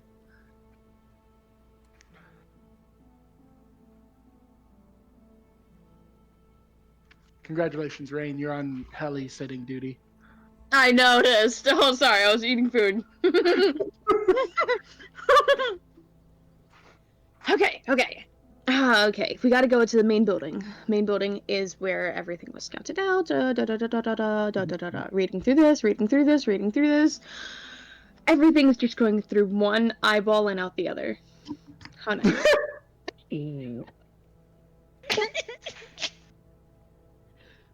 I'm not. We can do the Hellebore Rindall scene first, so that you can have time to think. I'm not processing information properly. I mean, I imagine Okay. we would at least probably walk together because we're going to the same building either way. Yeah. Like, we're That's just true, splitting that's true. off. No. There's a difference here. You are walking to the building. We are like ducking behind cars. Crawling through the shadows. You're Skyrim crouching to the building. I mean, like Haya, I can get in the building. I don't know about bringing anyone with me, but getting in's easy. It'd be the getting out that's harder for me.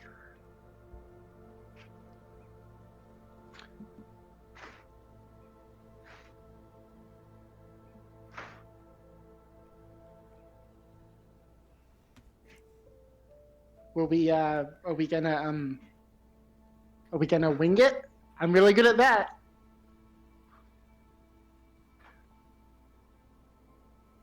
Hellebore gives an appreciative laugh. A modest laugh.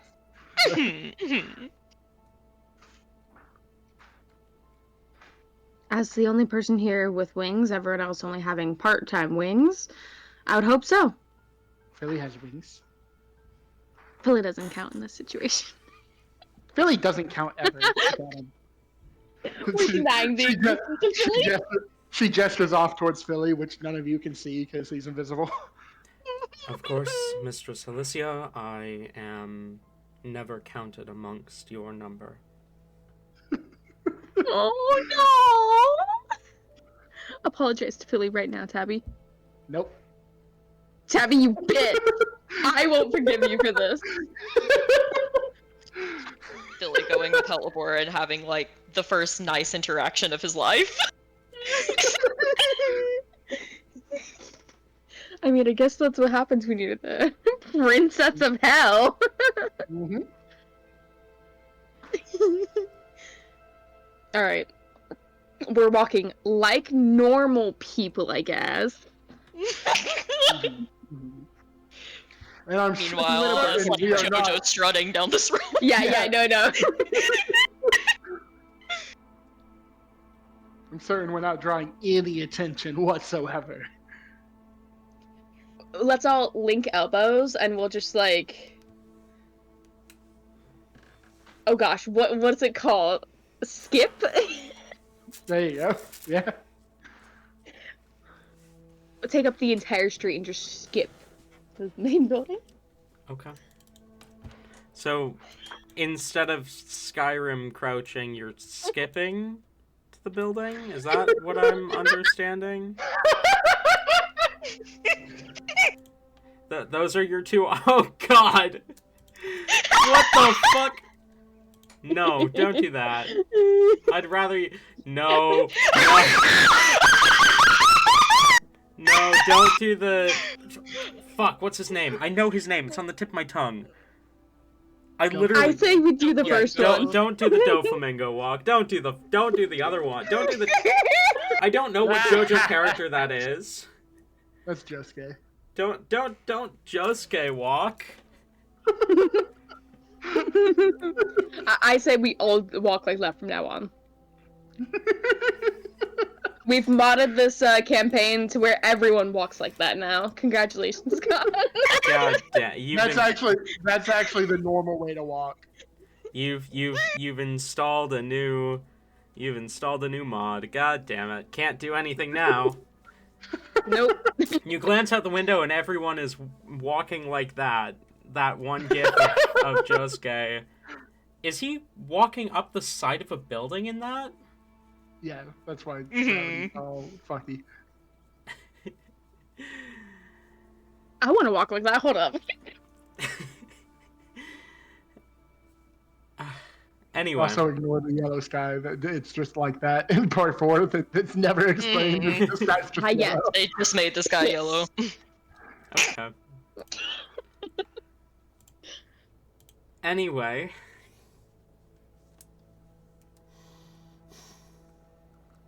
Anyway, we walk. You walk. If this can be called walking. It's more of a waddle, really. You make your It's way. Oh, go ahead. You make your way to the headquarters. Before splitting off into two groups.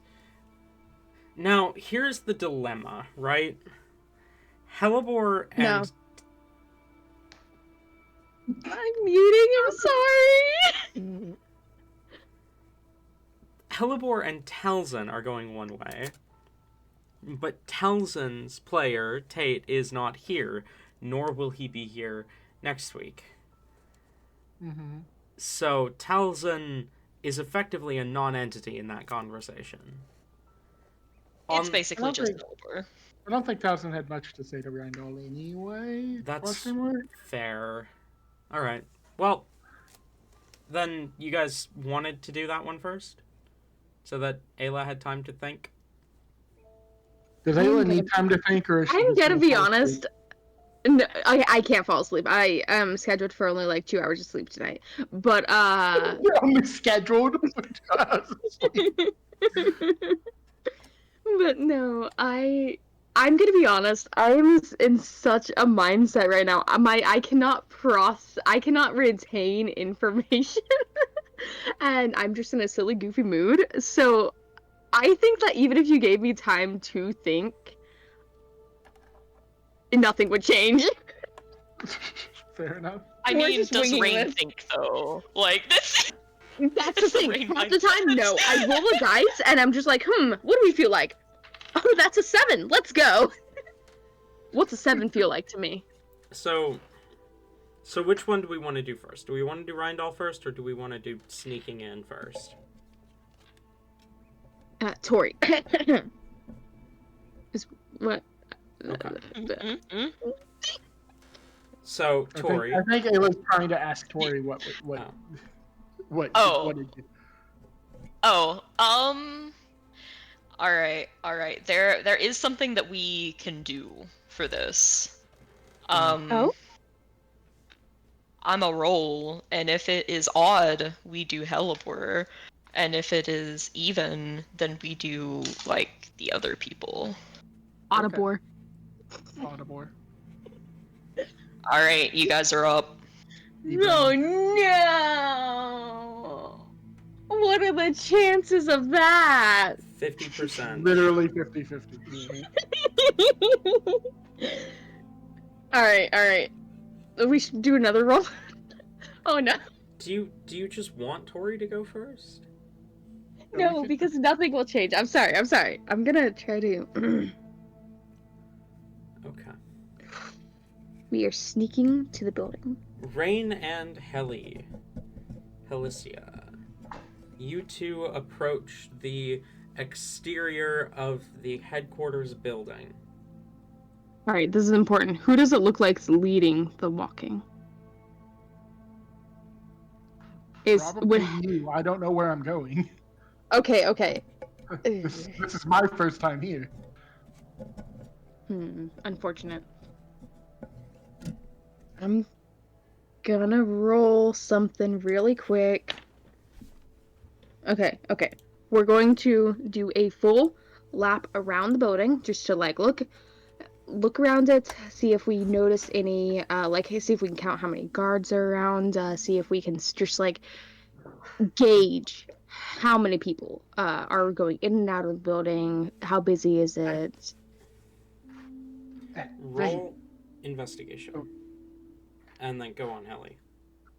I realized, I think I actually have a way to get both of us inside, and could have also done Hyacinth if he's still with us. He's not by this point. I have a super sneaky friend.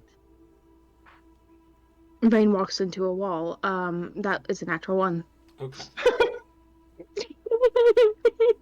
He gets the wrong information. No one's going into this building. Okay, Rain, I would assume, is probably way more invested in what Helicia is spewing. So is that your way of saying you didn't hear what I said? I heard that you have a way to get into the building, and Hyacinth too, if Hyacinth wasn't a coward and ran off. Mm-hmm. Hallie said that she has a super sneaky friend that could get both of us into the building. Oh, a friend. Looking a little, interested in this friend, Rain will kind of lean down and ask, alright, so where's your friend? How do we find them? I'll look around. Can we find a spot where we're pretty alone? Yeah, pretty easily. Okay. Helly is going to summon a creature. So, gonna do all the things. It's an infernal, so red runes, all that. And she is going to summon Nakala V, so her sneaky friend emerges in a pentagram of fire as a flaming horse. A nightmare, if you will. Okay, let me Nicola V. No, what the stat is just a nightmare. Yeah, Oh, yeah, I see what you mean. Oh yeah, Yeah. Nakalavi is like a horse. Like the Go the on. nightmare brays at its appearance as it shifts and looks to you expectantly, waiting for orders. This is V. She's my sneaky friend. Did you say that her name was V? Mm-hmm. Well, hello, V. It's a pleasure to meet you. Rain will give a fanciful bow. It is noteworthy that nightmares can understand Common and Infernal, but they cannot speak, so they would know what Rain said. V will bow ahead to Rain. I hear you might be able to help us sneak in and out. Hey, V, make us disappear.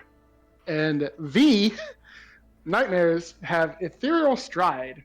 The nightmare and up to 3 willing creatures within 5 feet of it magically enter the ethereal plane from the material plane, or vice versa. As the nightmare, as V, this kind of flaming black-skinned horse, nods at your command, the pair of you see as the entire world becomes kind of layered over in this light blue color. You see people and buildings are all sort of semi-translucent as you find yourselves no longer on the material but in the space between.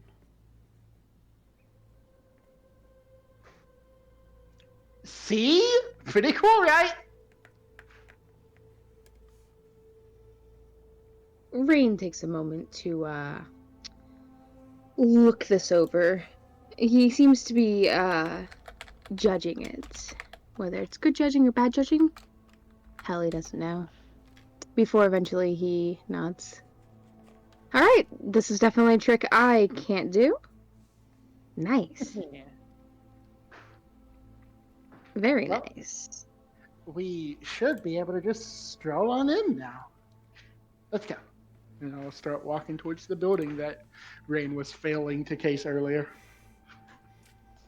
Just give me a second to double check something.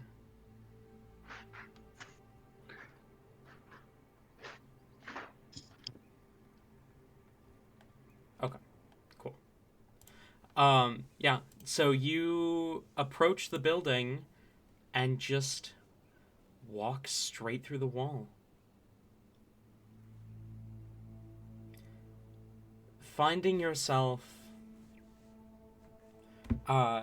within, as the pixies described, a maze of shock white stone, though now tinted a slightly sky blue color from being on the ethereal plane. Though the walls of the maze do not restrain you,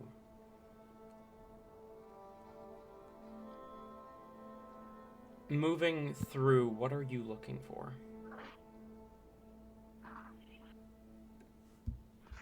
What are we looking for, Rain? Well, let's go back up. Let's go do this thing. Was it the pillars that we were? Wait, no. That's exterior. Never mind. Interior would probably be wiser. The maze, right? The center The bears a maze. forgotten throne. Guess we could just. I check wish out to sit on this the throne. All right, we start walking through walls to get to the middle. Okay. You begin walking through the building, heading towards what you guess to be the center. As you find it pretty quickly. A massive hall with the ceiling incredibly high above, much higher than any other room in this building. A large circular table with 10 seats around it, one of which looks to be a large throne, empty and slightly dust covered. The other 9 seats each have nameplates on the back. You said we can see like an outline of a person if a person is there, right? Mm-hmm. So, and do we see anyone in here? No, not currently, no. Though you do see beings that look a lot more solid than everything else. Spectral forms moving about, floating through the ethereal, that look vaguely humanoid-shaped, looking to you curiously.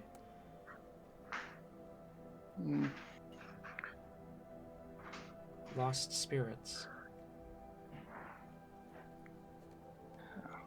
Hopefully no one here knows how to talk to them, because then they'll know we were here. But if no one else is in the room, just so that we can get a better look at it, Heli will command V to bring us back to the material.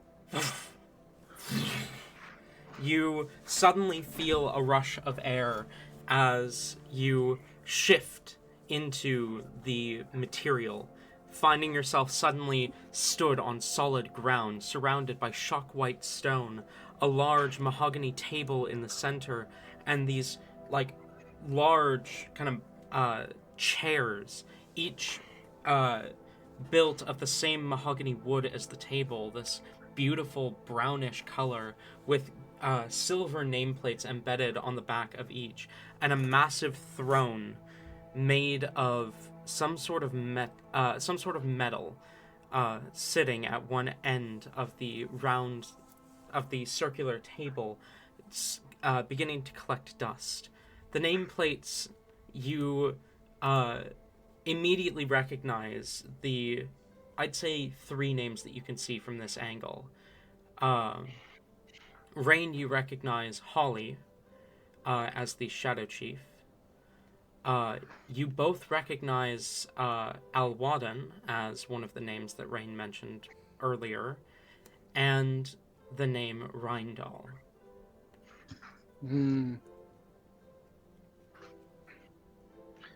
Oh, this is like a meeting place for them. This is probably where they're gonna have their meeting. Is it clear, like, it would be clear to know where, like, the actual entrance is to this place? Turning around to get a better look of the surrounding portions of the room, you see there's a fenced area, not a fence, like a small walled off area with a collection of seats behind, likely where people can watch the proceedings. And you do see 6 doors that seem to lead in or out of this room.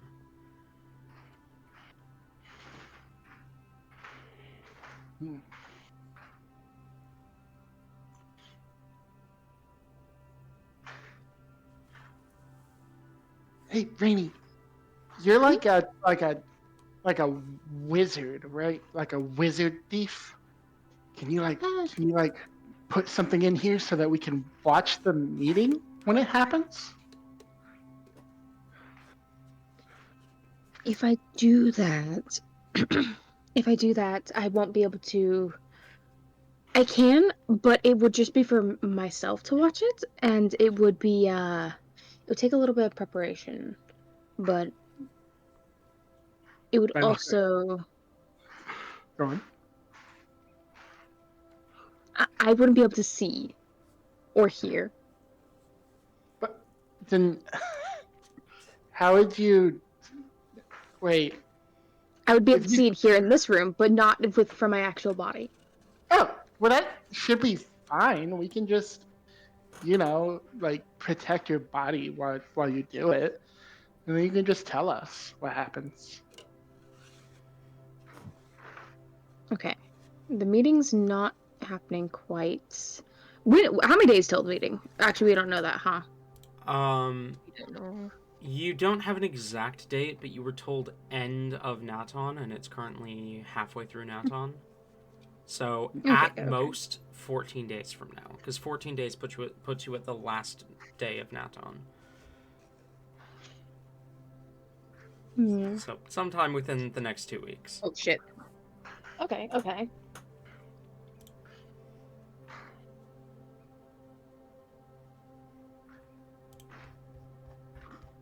So that's like 14 days you have to prepare whatever it is. So should be able to do it. Doesn't look like anyone cleans in here anyway. Like wipes some dust off of the throne. Notably, every other surface seems to be clear. It's just the throne. All right.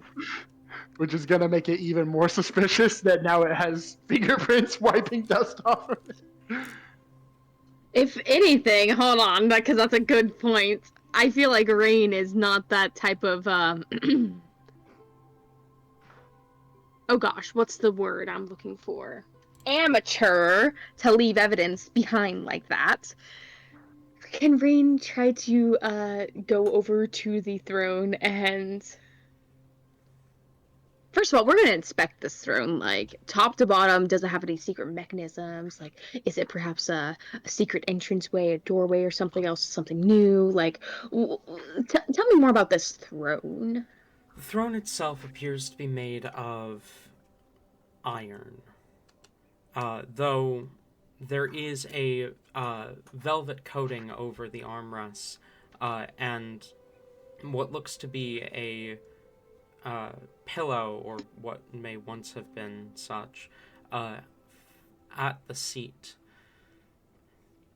The back of the throne bears a nameplate that is completely dusted over. You can't read it.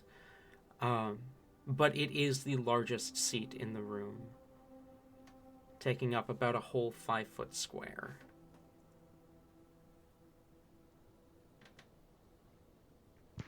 Ellie sees Rain carefully inspecting it and says, "So, what do you think? Is there, like, are there secrets? Is there something under it? Something above us? We could bring us there." Though, notably, you don't see any sign of the throne ever having moved. You don't see scratch marks on the ground. The dust reaches all the way to the base of the throne. It doesn't look like it's a secret entrance or anything. Just a nameplate. I feel like Rain is this type of person.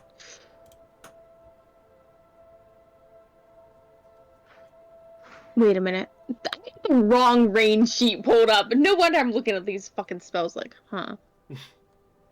One moment. We're gonna retry this. Nicely done. Also, Helly's gonna look around for Hyacinth. He said he could get in the building. Where's he at? Loser. You don't see him right now, but go ahead and both of you actually roll me perception checks. Okay, much better. Would you say... Go on.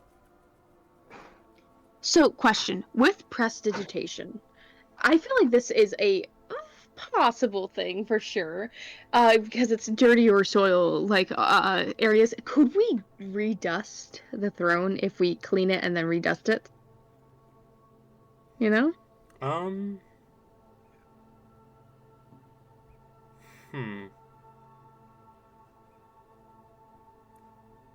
gonna say no. Alright, then what does it mean when you soil an object? You're right. I'm gonna say yes.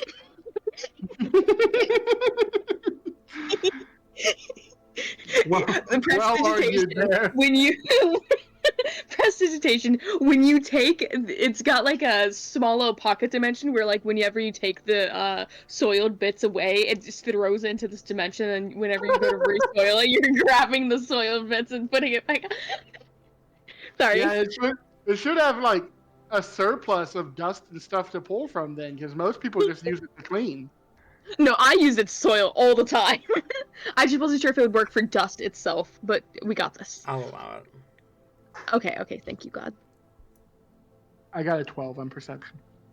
Wait, are we all doing perception? What's Both of perception? you. for? You Yes. Halibor doesn't get to do anything. I can't tell if this is a 4 or a 9. Give me just a moment. Either way, they're both bad. She's just over there looking pretty. Silly. Yikes. That's gonna be a... Wait, what did you say yours was, Tabby? 12. Somehow I'm even worse than you. Fuck. Okay, I got a 5. 12 and a 5. We're the best people to send on this. Rain's got his face in dust right now, sorry.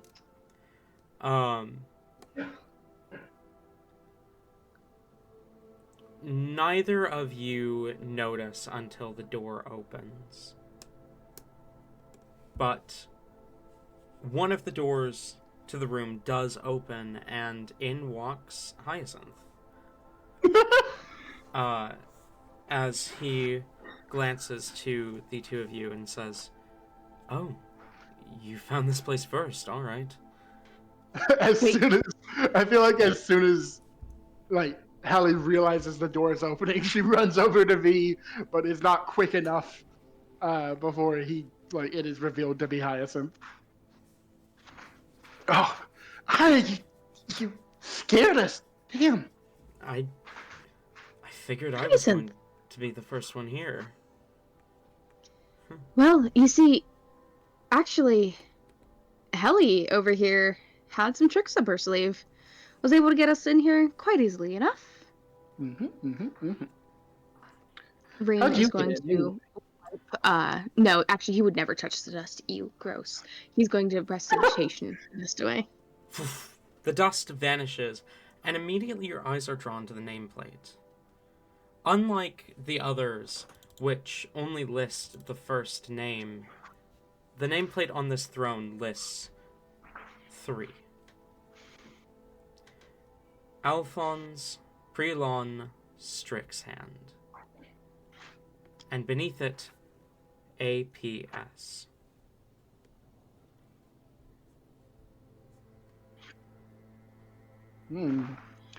Whoa. Azius protection system or whatever it is like a backronym. A backronym? It's where like they come up with the acronym first and then they give it a meaning. Like they come up with the letters and then give the meaning. I see.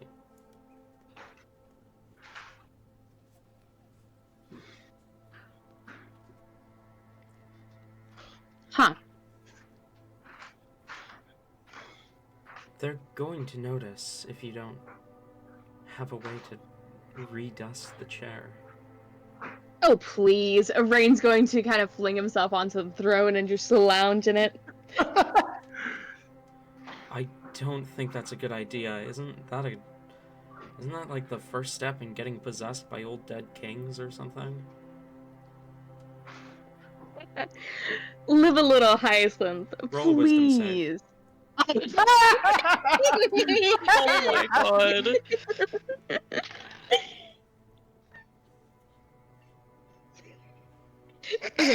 Okay. That was like my good stat here, guys, okay? I got a 10. Nice. 10? I rolled a 5. Your entire body seizes up for a minute as you feel something lean in next to you and hear a voice in your ear. What do you think you're doing? Meanwhile, Helibor. Indeed. Oh, fuck.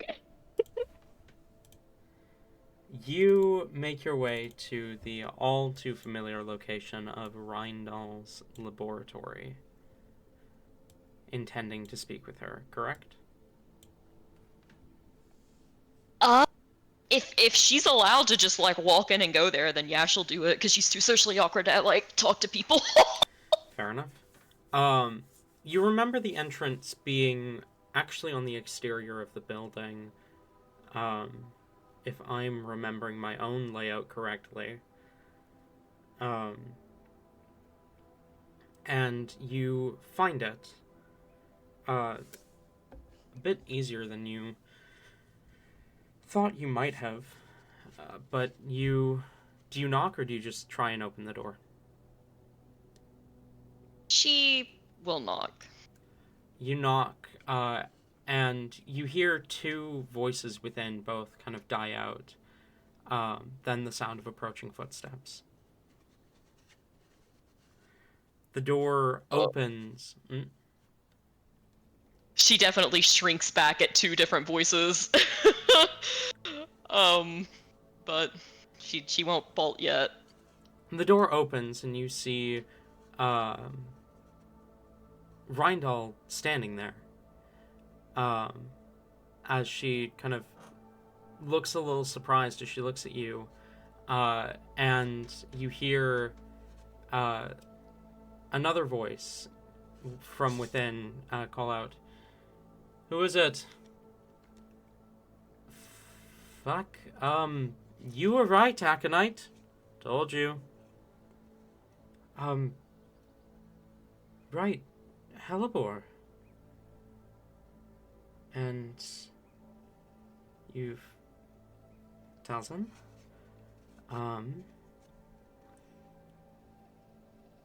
How can I help you?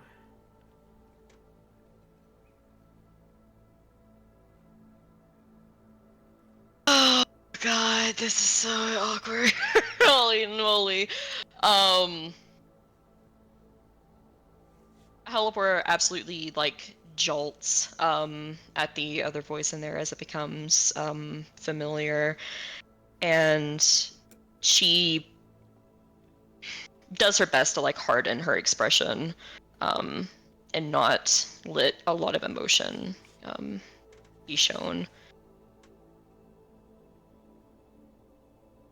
You were expecting me? Not expecting you, more so... I didn't believe Aconite when he said you'd been released. Hmm.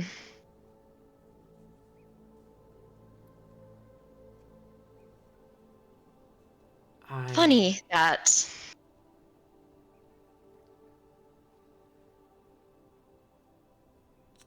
That was actually part of the reason that I was here, actually. I'm sure that you are a very busy person, so I would like to make this quick. Right, come in. She turns to walk deeper in. Helper will follow. Philly closes the door behind you.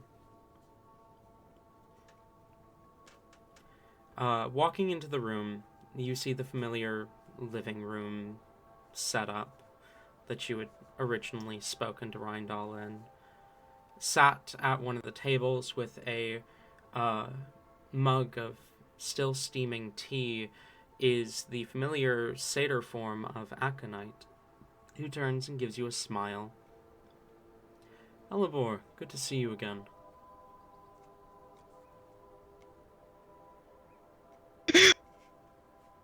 Oh no! Okay, it drops. It drops. Like she was trying to keep it blank, and like there's just a look of like, I wouldn't. It's not quite hatred. It's not that strong, but it's distaste. It's annoyance for sure. And she just like crosses her arms, very uncomfortable. Like her tail is between her legs. It is visible, like that she's trying to close herself off from these people. That's quite the different reaction from last time. What changed your mind? The warden seems to think you've served your sentence. You're no longer a wanted criminal.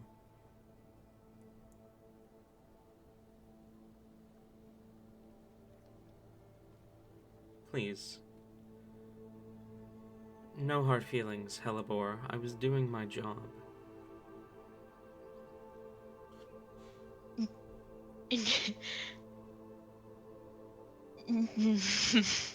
No hard feelings? No hard feelings!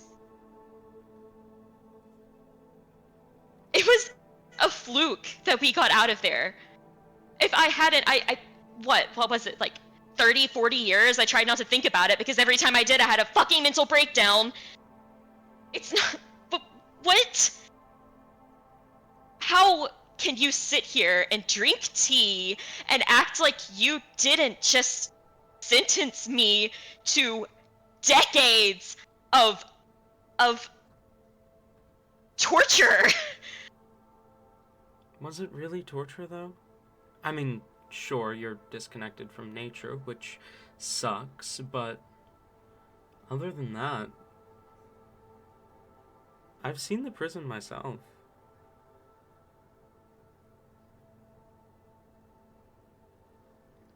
Being disconnected from nature is not just, oh, it sucks. That's like my life. That's what I depend on. That's not a small thing. Not being able to see the sky above me is not a small little thing. Hellebore, you're talking to an archdruid. I understand. No, you don't, or you wouldn't be here. You think your world is so black and white, don't you? No, you do. That's why I'm here, to try to tell you people that there's more to it. Listen, Are you one of the judges? Are you one of the judges too? Because I suppose if you are, then this might as well go to you as well. That job falls almost entirely on her shoulders. And my apprentices. Right, and her apprentices.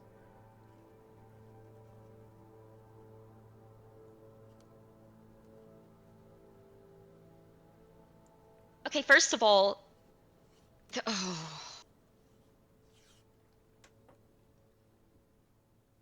I'm just here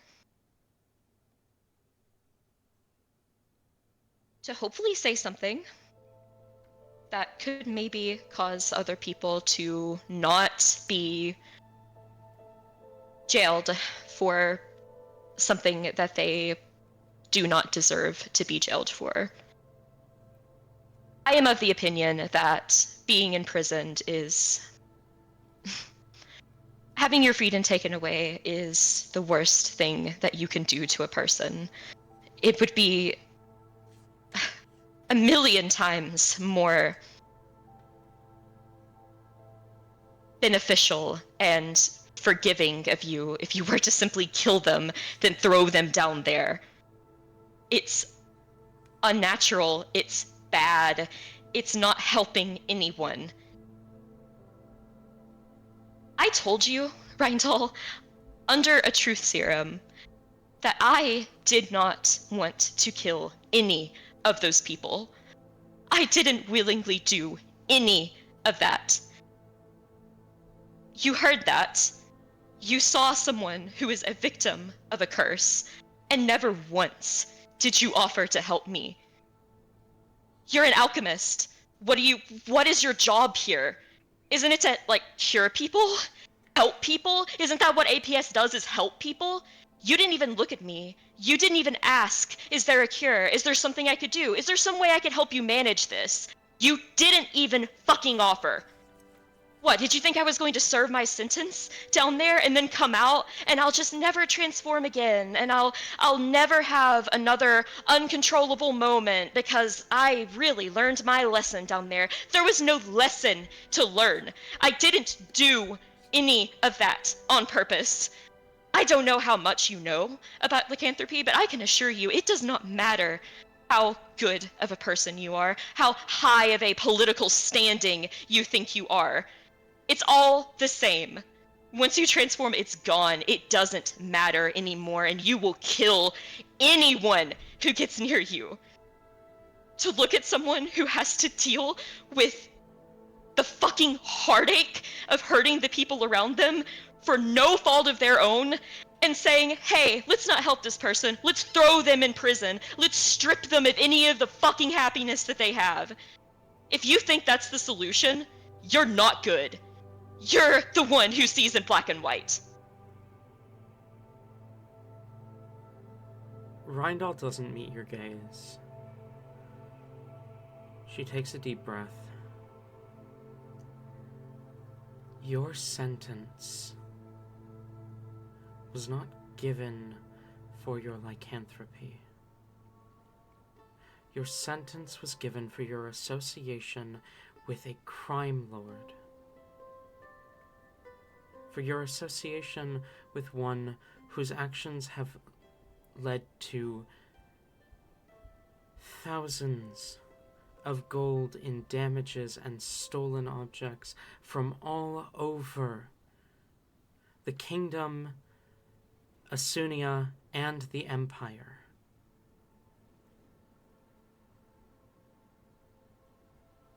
The number of lives taken by your curse would have had you sentenced for multiple lifetimes.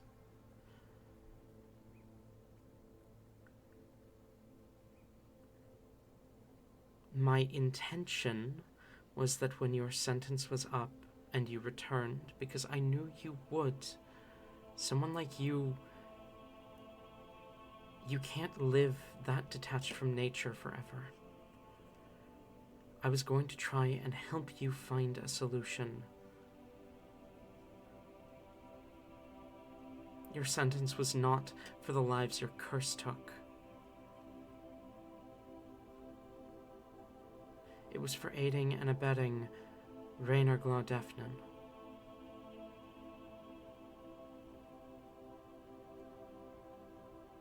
Wasn't in there whenever Rain talked. I didn't hear what he told you, but I assume that he took that potion the same as any of us. Surely he told you that he is not a murderer. And also, even if he was, what, you throw people in jail for just being friends with someone who does something? Like, someone knows someone else who does something bad, so they should be punished for it too? Like, what was that supposed to teach me? Don't know someone who's bad. Like, what? I told you in there that I had never aided him with any crime. I'd never done anything like that. Even if I had, So no, I don't see how that would be worthy of decades either. Your sentence was adjusted for your condition. To match My with your condition- lifespan, Hellebore. How in the hells do you know how long I'll live? Hellebore, I am an alchemist. It is my job to understand the workings of our world, of biology, and of how things combine and work together.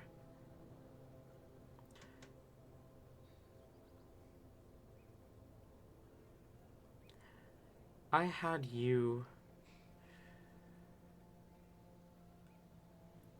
I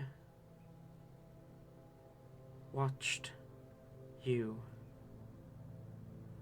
as you came in, studied you, understood what I was looking at.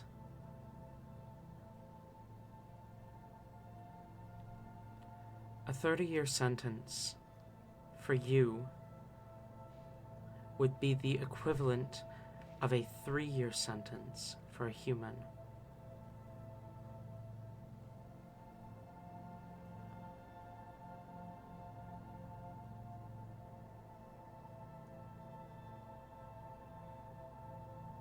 Give or take, of course. You don't know anything about me. You obviously don't know because you sentenced... I'm not giving you details, but I'm going to do something about it. I'm going to fix it because you sure as hell won't. But Rain does have a condition that would not have let him live for anywhere near as long as you sentence him to. That is like many he would have died so many times over. So no, you don't have the ability to just look at someone and know how long they'll live. No one does. Rain confessed to countless murders. His sentence was multiple lifetimes, as intended.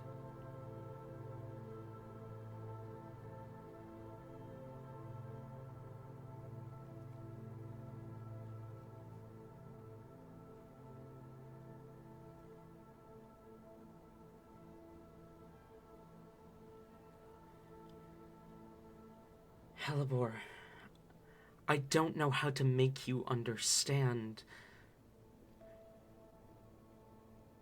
I never claimed we were perfect.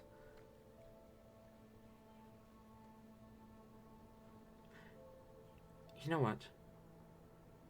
I think I do know how to make you understand. Aconite, can you leave us? Oh, sure. Aconite stands and walks out, closing the door behind him.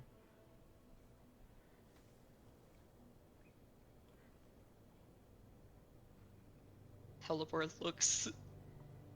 She can't hide. Like there's fear. Like she backs up just a little bit and like absolutely starts looking around for like escapes. Helibor.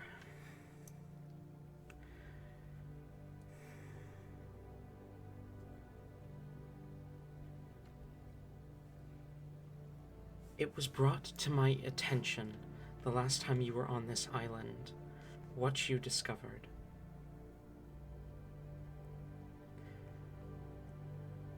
And upon learning of the cruelty our predecessors performed, I willingly gave my fragment to your father.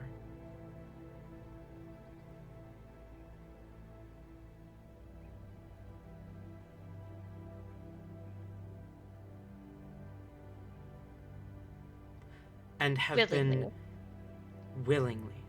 I will consume a truth serum and repeat that if you so wish.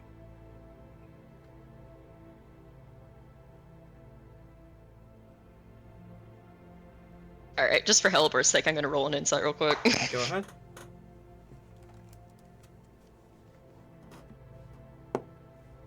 Get an insight, pretty good insight. 18. Her conviction is strong. There is not a hint of deceit on her voice.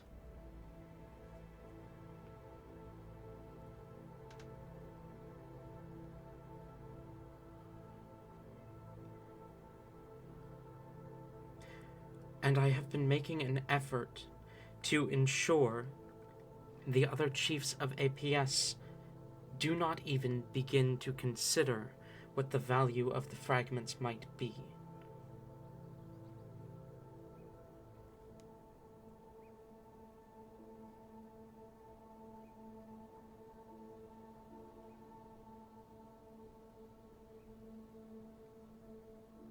So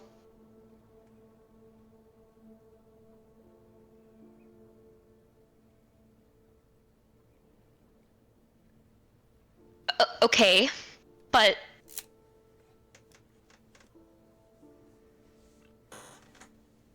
what are you actually doing to help free her?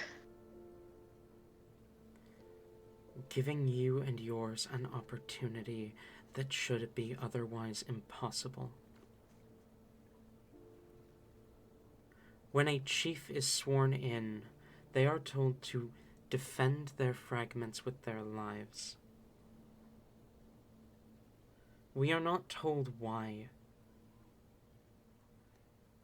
Told that tales tell of an ancient beast locked away by these keys. By this key. And that should anyone unite the 9 fragments, they could release a great evil upon the world. It has been all I can do to tear away that reputation.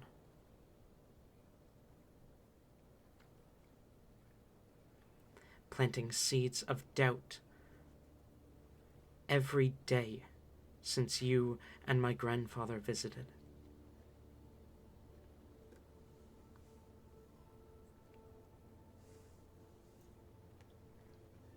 How did you know beforehand? It doesn't seem like anyone else does. All of the chiefs, when we are sworn in, are told that the keys bind a great evil. Many of them have forgotten, because it is not something that we talk about. But even those who haven't forgotten, if you plant enough doubt in someone's mind, spread the right rumors at the right time, they begin to forget or to question.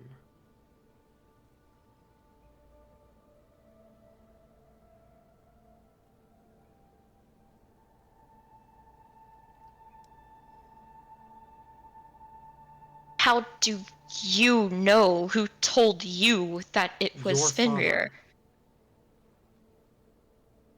Your father told me. He sat me down and explained everything, and I willingly handed over my key fragment to him.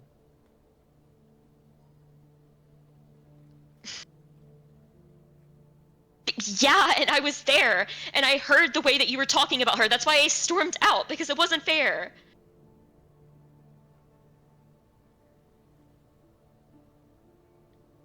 So what changed your mind?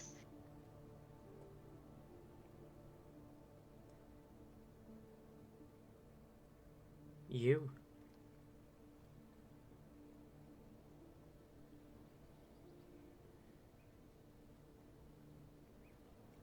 The conviction you showed, the anger at my refusal. That's not something you can fake. That level of compassion isn't something you can pretend to have.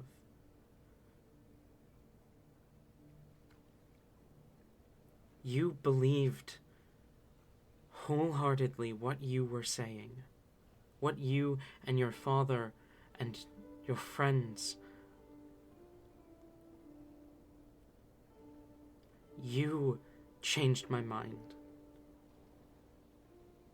convinced me to think again about my biases.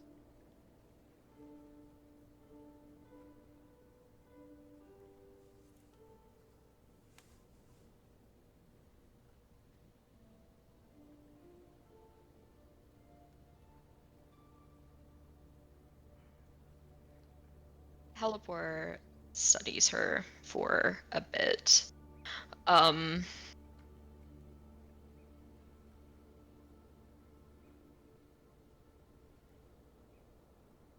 Before she kind of, not all of it, but a lot of the tension kind of leaves her, and she, for the first time, softens her expression a bit.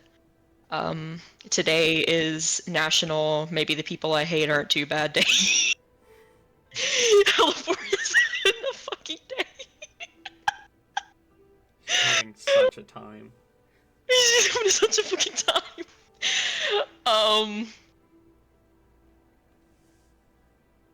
She takes a deep breath in and out. Well, that's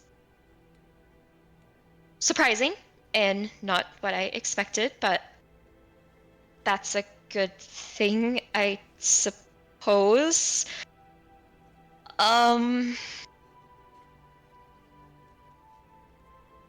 Okay, I mean, you basically said it with the whole opportunity thing, but, I mean, theoretically, like, if you,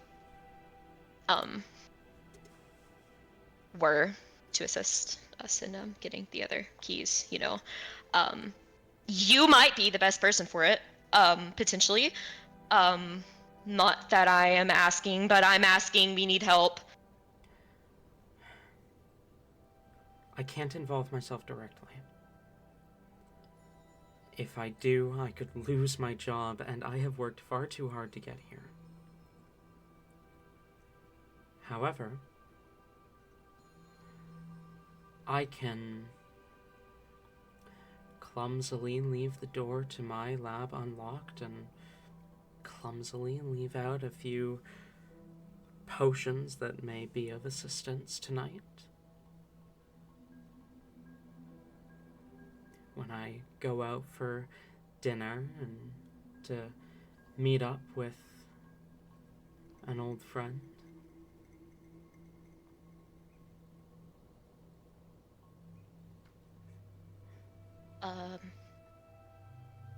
Okay. I think I'm like picking up what you're like dropping or whatever the saying is. What do these potions do? I do want to know what I'm consuming. I'll leave labels, but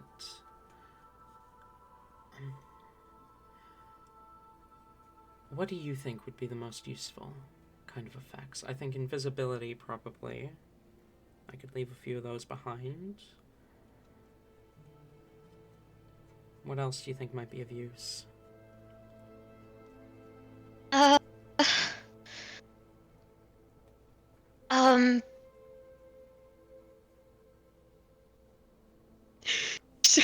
Halipor like looks like over her shoulder a little bit.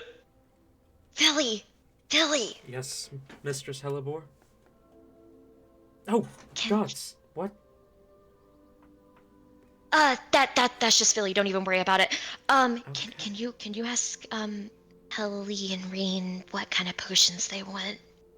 Can you do that? Can you communicate with Helly? Can you do that? One moment. Philly kind of lifts his hand slightly, and you see a kind of flash of light, and he's gone. Helly. As Rain sits upon the throne, kind of bragging that he's fine, you suddenly hear a familiar voice from beside you. Mistress Alicia?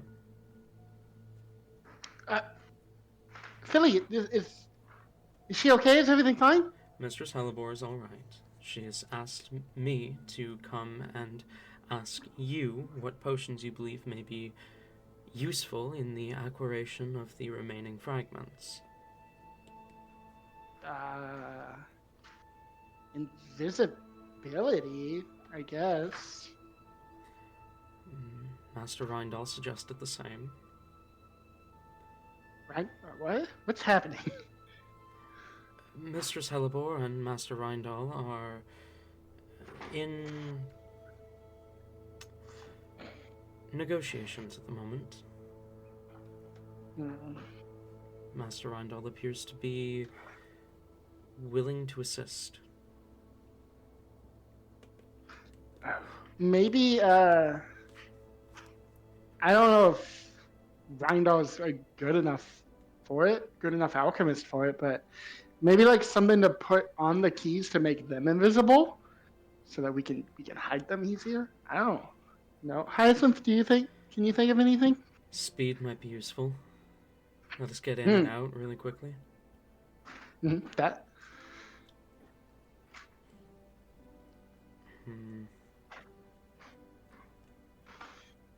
I mean,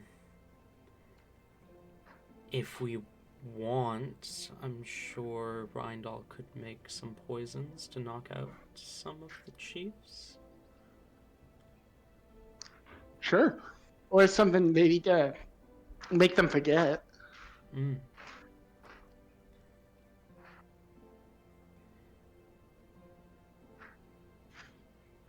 So yeah, all of those. Of course, Mistress Felicia.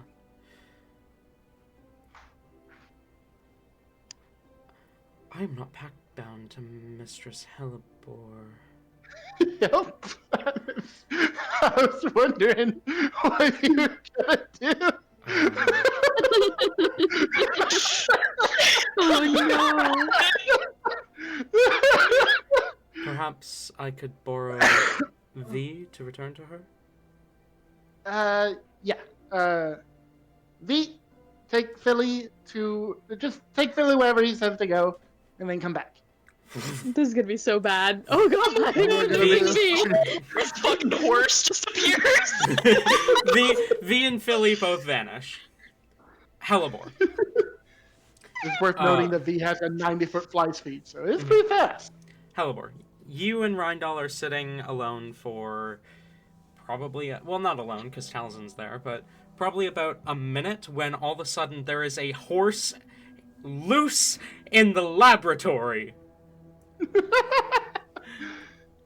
There suddenly just appears a black, like, horse with a flaming mane, and Philly standing next to it. Thank you, Master V. The horse kind of brays in acknowledgement and then vanishes. Oh my god. Can Hellebore get in a pet? Like, she sees a horse and she is like, she's leaping at this. She's leaping to pet it. This is so cool. You manage to pet it, like, just a little bit, and then it just is gone.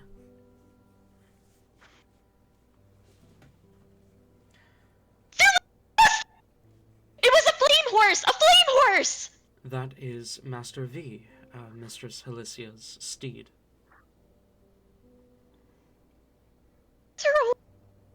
Of course she does. Of course she does. Mistress Helicia believes that invisibility would be quite useful, as well as, if possible, something to spread upon the keys to make them invisible. Master Hyacinth suggested both speed potions and knockout poisons.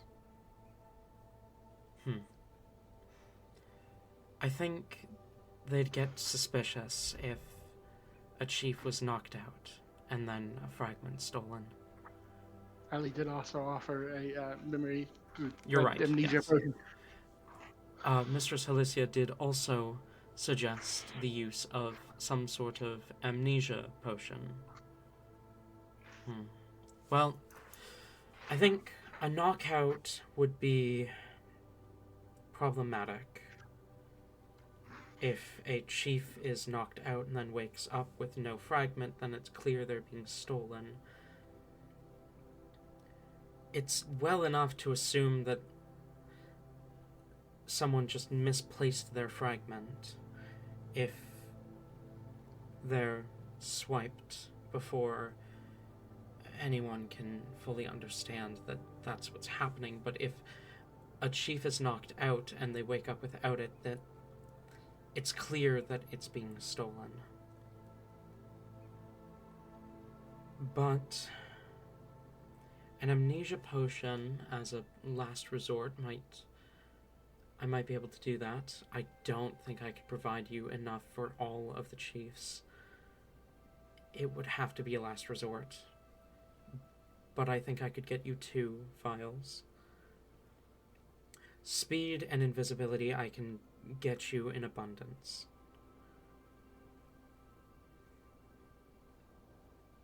If it's not too much to ask, I also had sort of a suggestion. I mean, we're gonna be doing it as a group.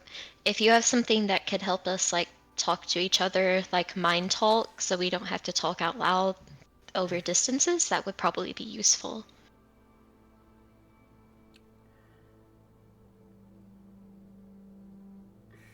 I don't know if it works like that, but if that's a possibility. Well, she thinks for a second.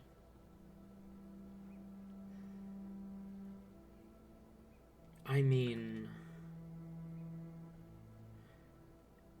I could ask to acquire a telepathic bond scroll from the chief arcanist and also clumsily leave it with the potions.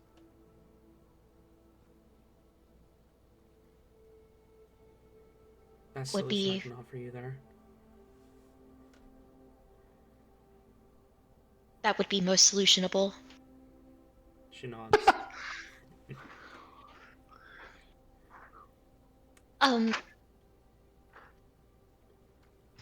Helibor, it's obvious she feels guilty now. She feels guilty. Like she she'll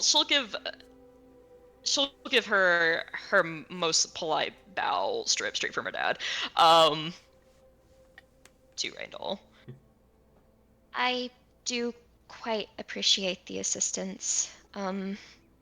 I do apologize for yelling. I shakes might her head. have gotten slightly passionate. You had every right to be angry. Helping you is the least I can do to make up for, what was it, throwing you away for 30 years? Sounds about right, yeah. But Um, I also needed you to see what it was like down there.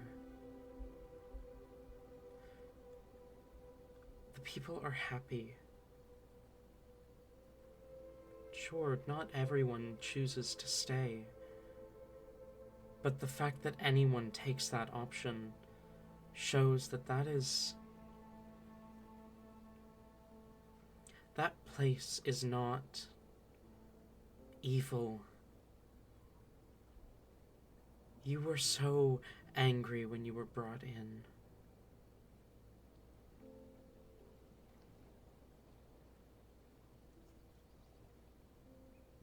Surely you made a friend or two down there, right?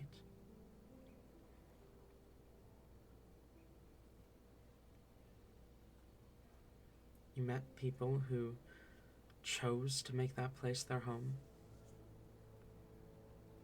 To live there where names and crests mean nothing. No matter who you were, where you came from.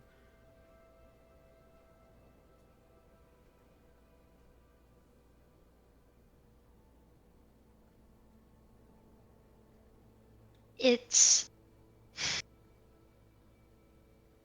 Well, was my first prison. I've thankfully never been thrown in one before, but a prison is still a prison in my mind. I don't do well with not being able to go where I please and do what I please. I can see for some that honestly would probably be a respite from the world, but that is not the type of place for me. I know. A lot of your kind see it that way. Druids, I mean. In the years that I've been here, we've seen a few. And Aconite tells me there's been quite a number of them since he started working here. However many centuries ago that was. I swear, people think I'm the older of the two of us, but that man is ancient.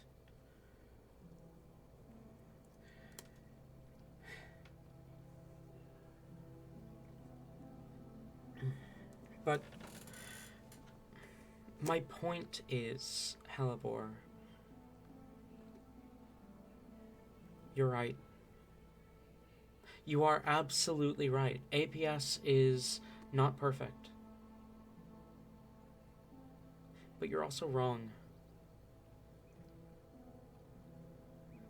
We don't throw people down there to leave them to rot and forget about them.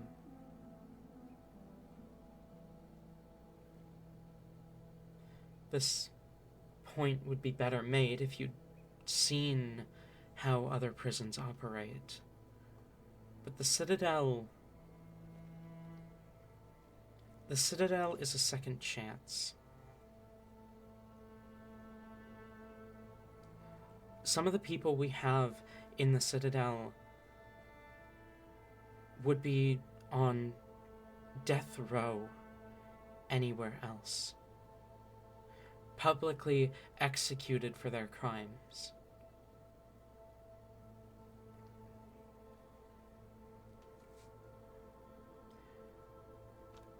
And Elsewhere, they don't even have the decency to ensure that the people they convict are the criminals.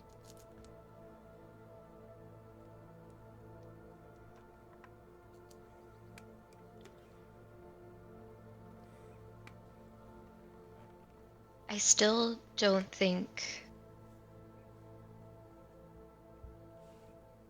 I still don't think it's okay to imprison someone just because they associate with someone who is bad.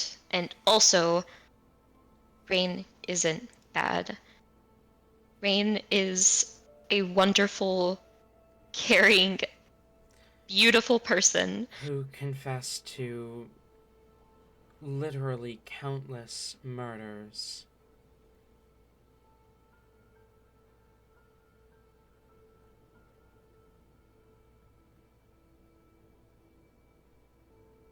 I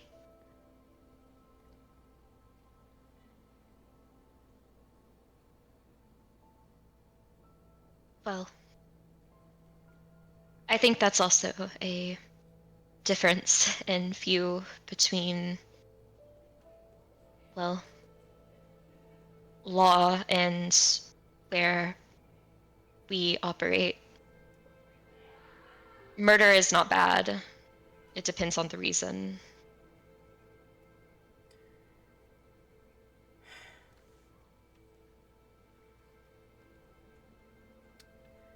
Rindal glances at a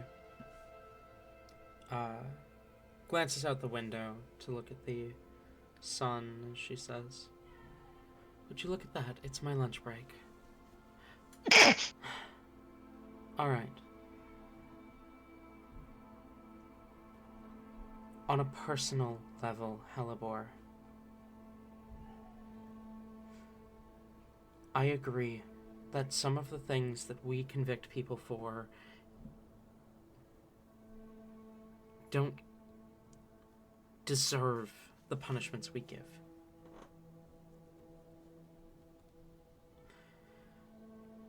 I agree that there are a lot of people down in the Citadel who didn't deserve to be put down there.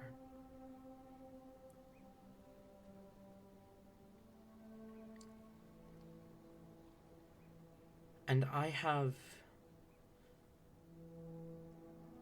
thought about how to bring this up at a meeting, and have been wanting to for a few years now. And I think you've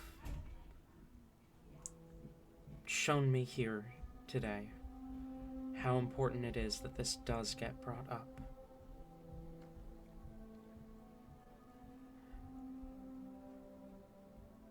However, a lot of the chiefs, especially Aconite and Kiana, are more subscribed to the ideals of Lord Alphonse.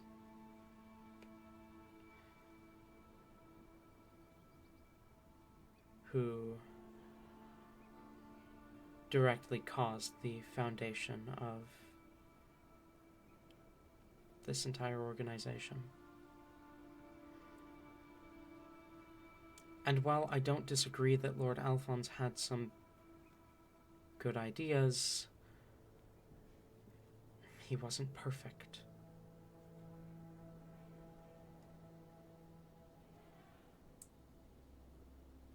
No one is.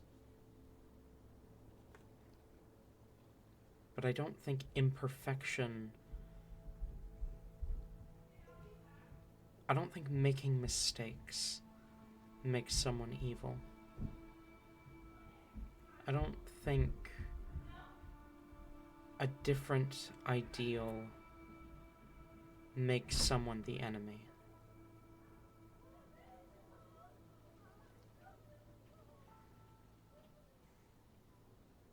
Does that make sense?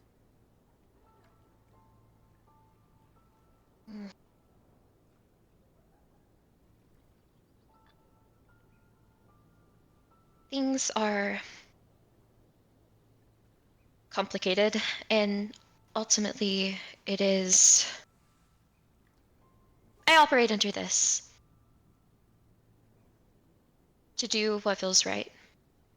And if you are strong enough, it will come to fruition, and if you are not, it won't.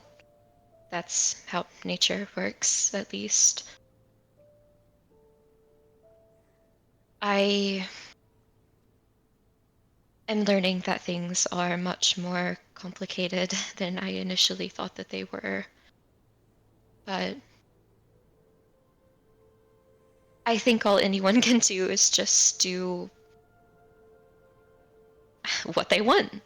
That's what freedom is. And if someone stops you, they stop you. If they don't, they don't. There's not anyone out there who can actually decide what's wrong or what's right. I like that. And it's APS's job to stop those. No. To protect those who can't protect themselves.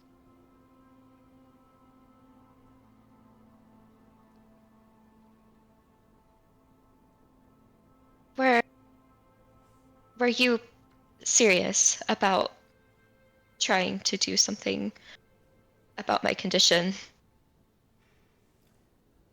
I searched for years with Mother to try to find something that would help, and I've not found anything. But I haven't lost hope that maybe there's something we can do. I mean, I'm not asking for a cure, but I don't know, maybe even something that could make it not as bad. And I'm not promising a cure. I need you to understand that. I can't promise a cure.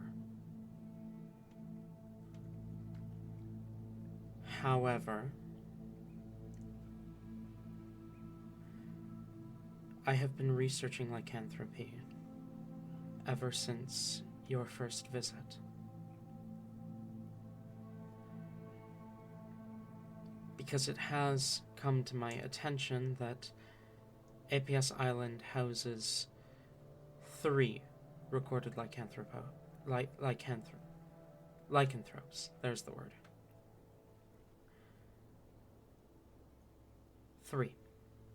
Out of every single person on this island, a couple dozen vampires, many who would be seen as monsters anywhere else. But lycanthropes, we house 3. All of whom are locked in their homes when the full moons rise.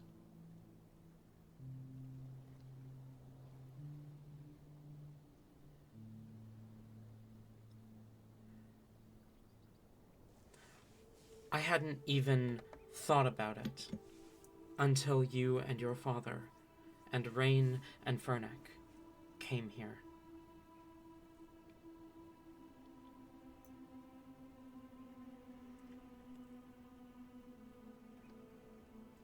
But it is since become clear to me that lycanthropy, as far as curses go, is a lot more complicated. A simple remove curse doesn't work. I've managed to create something that can, I believe, suppress the symptoms slightly.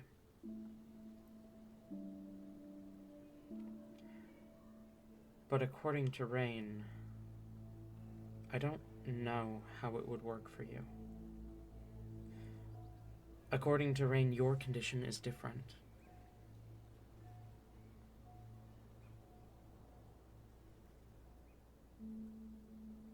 The new moon transformation, you mean? She nods.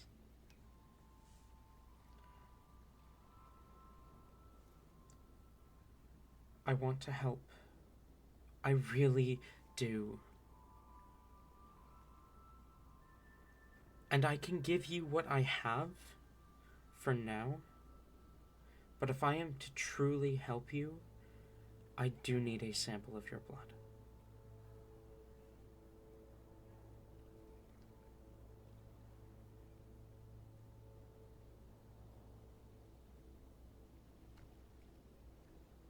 Hellebore hesitates for a moment, looking down, contemplating, but it is only a moment. And then she looks back up and nods. If that would help, you're free to take as much as you'd like. She approaches her lab, grabbing her lab coat as she steps past the threshold into the actual laboratory.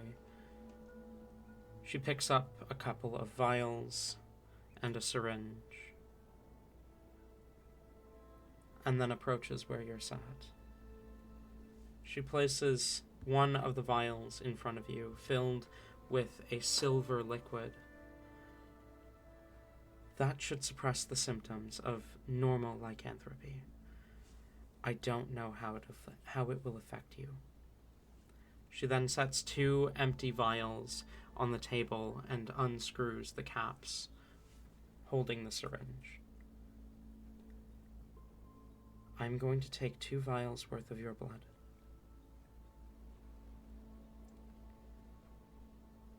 Is that okay? Hellebore will quickly nod. Alright. She kind of pushes aside some of the fur to kind of aim towards your inner wrist with the syringe. Deep breath in.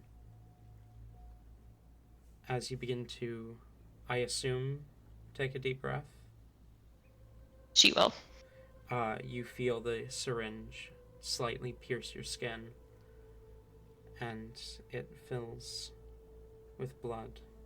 She pulls it out, being careful to hold your arm steady, and slowly places the syringe and pushes the blood out into the vial, repeating the process a second time until the vial is full, closes the cap, then repeats the process 2 more times to fill a second vial.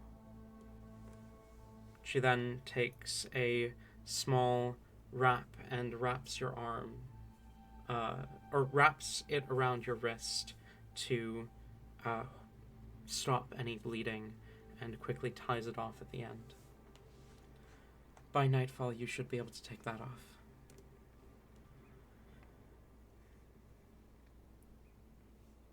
She screws the cap on the second vial as she holds them up. I will work with these to try and find a solution for you. I may be able to find a way to help you maintain your own control. I may be able to suppress the symptoms. Or maybe I might have a cure. But I cannot promise you a cure. She walks into the lab and sets the vials down on a counter, setting the syringe down next to a basin. Then walks back over to you. Hellebore.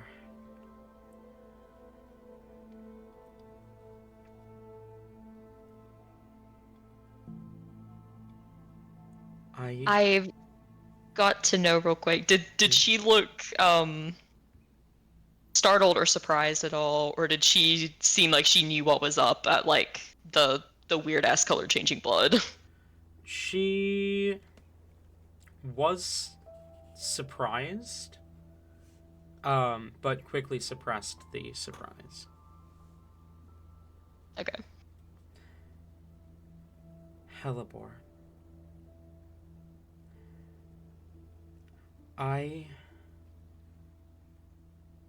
am incredibly sorry for everything APS has done to those with your condition. Your anger is more than justified.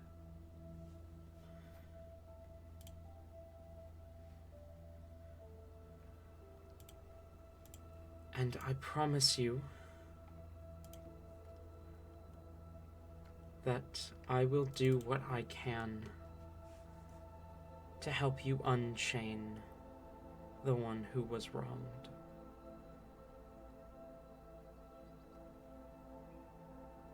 That I will do what I can to help you find a solution to your condition.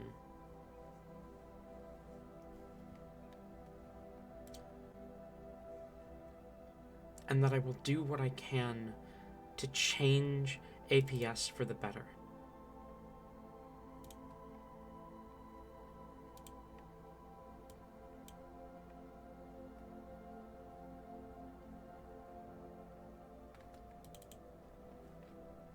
Hellebore looks genuinely touched. Like she is starting to tear up. Like she's like there's the quick sniffs. She'll give a firm nod and a shaky, awkward thumbs up. And I really appreciate that. Thank you. And I promise you, every one of the 9 commands of APS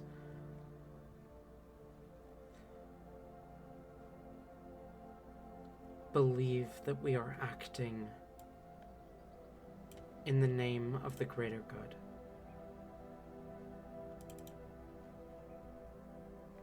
And so I guarantee that if nothing else, Captain Elsword will listen to reason.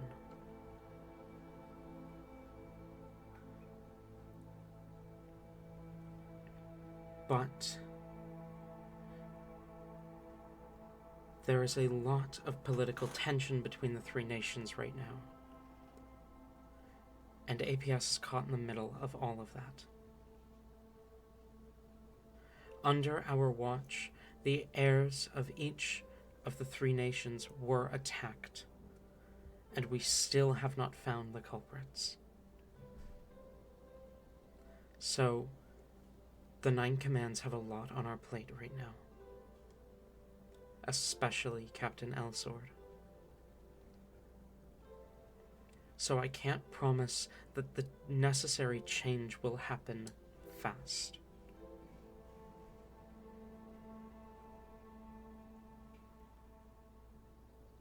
But it will happen.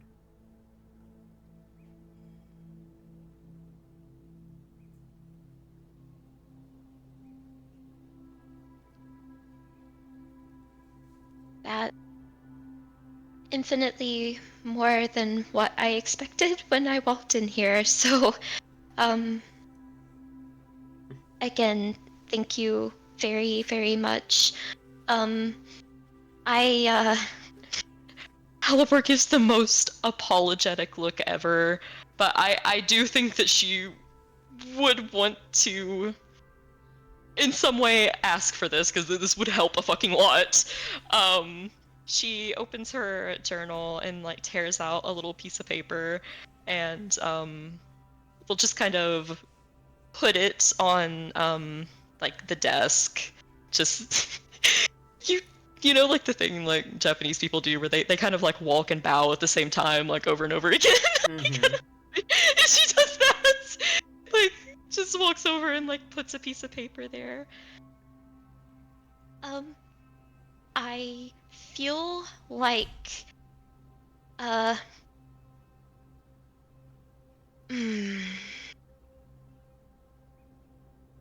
bad.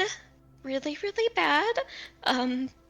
asking for anything else because you're honestly quite amazing. Thank you. I wasn't expecting this. I feel really, really guilty now. So thank you.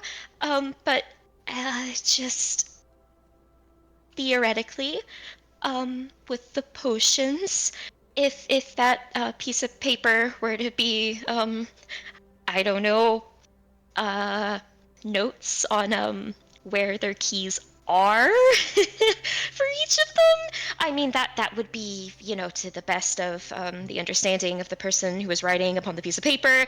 That would be extremely helpful.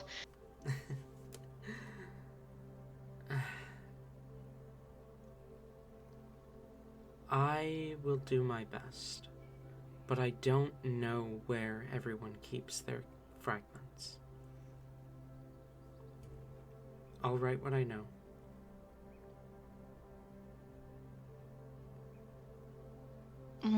All I can ask for. I really, really appreciate it. Um, Thank you again. Okay, I just have to say it. I'm gonna cry if I don't. I called you a bitch. I did. I honestly did. Like, I did. And I said you were an awful, terrible person and that I hated you and that you were bad. And I'm sorry. Not the worst thing an aunt said about me.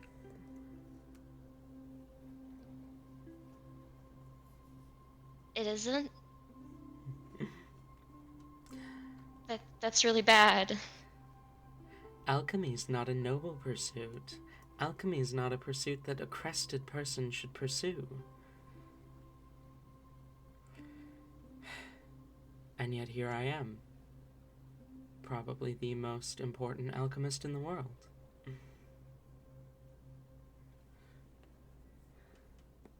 Wait, do you also have a crest? Yes.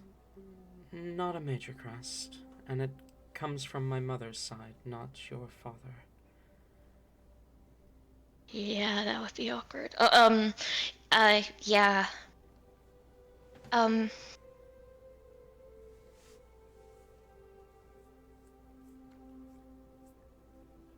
Sorry. I know that sucks. I'm sorry. I don't know. I don't think it's fair that me having a crest definitely contributed to being able to get where I am. I think I should have been able to get here with or without a crest. But it's useful. It's gotten me into some places that sometimes even the APS badge won't. And I won't deny having the diluted gift of a god is not a bad thing.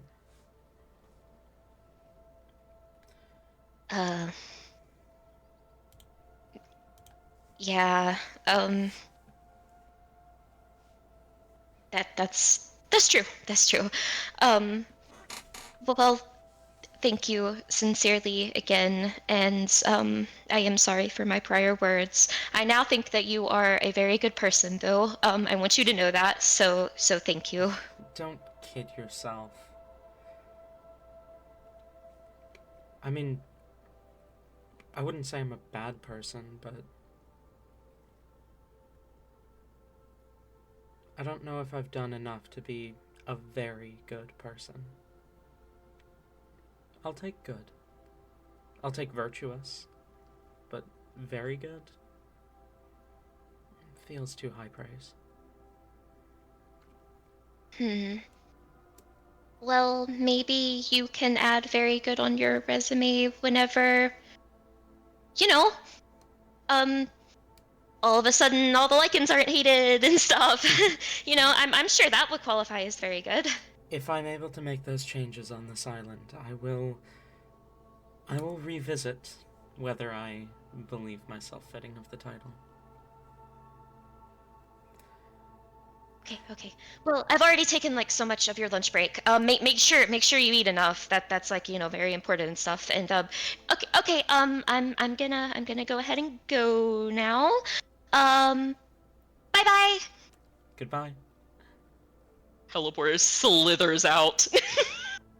Philly and Talzin both on your heels. And with that, that's where we're going to end tonight's session. We'll come back and find out what's going on with Rain next week. Whoa. Just another possession. It's fine. Thank you all for coming, both viewers and players. And I will see you all next week. Goodbye for now, my friends.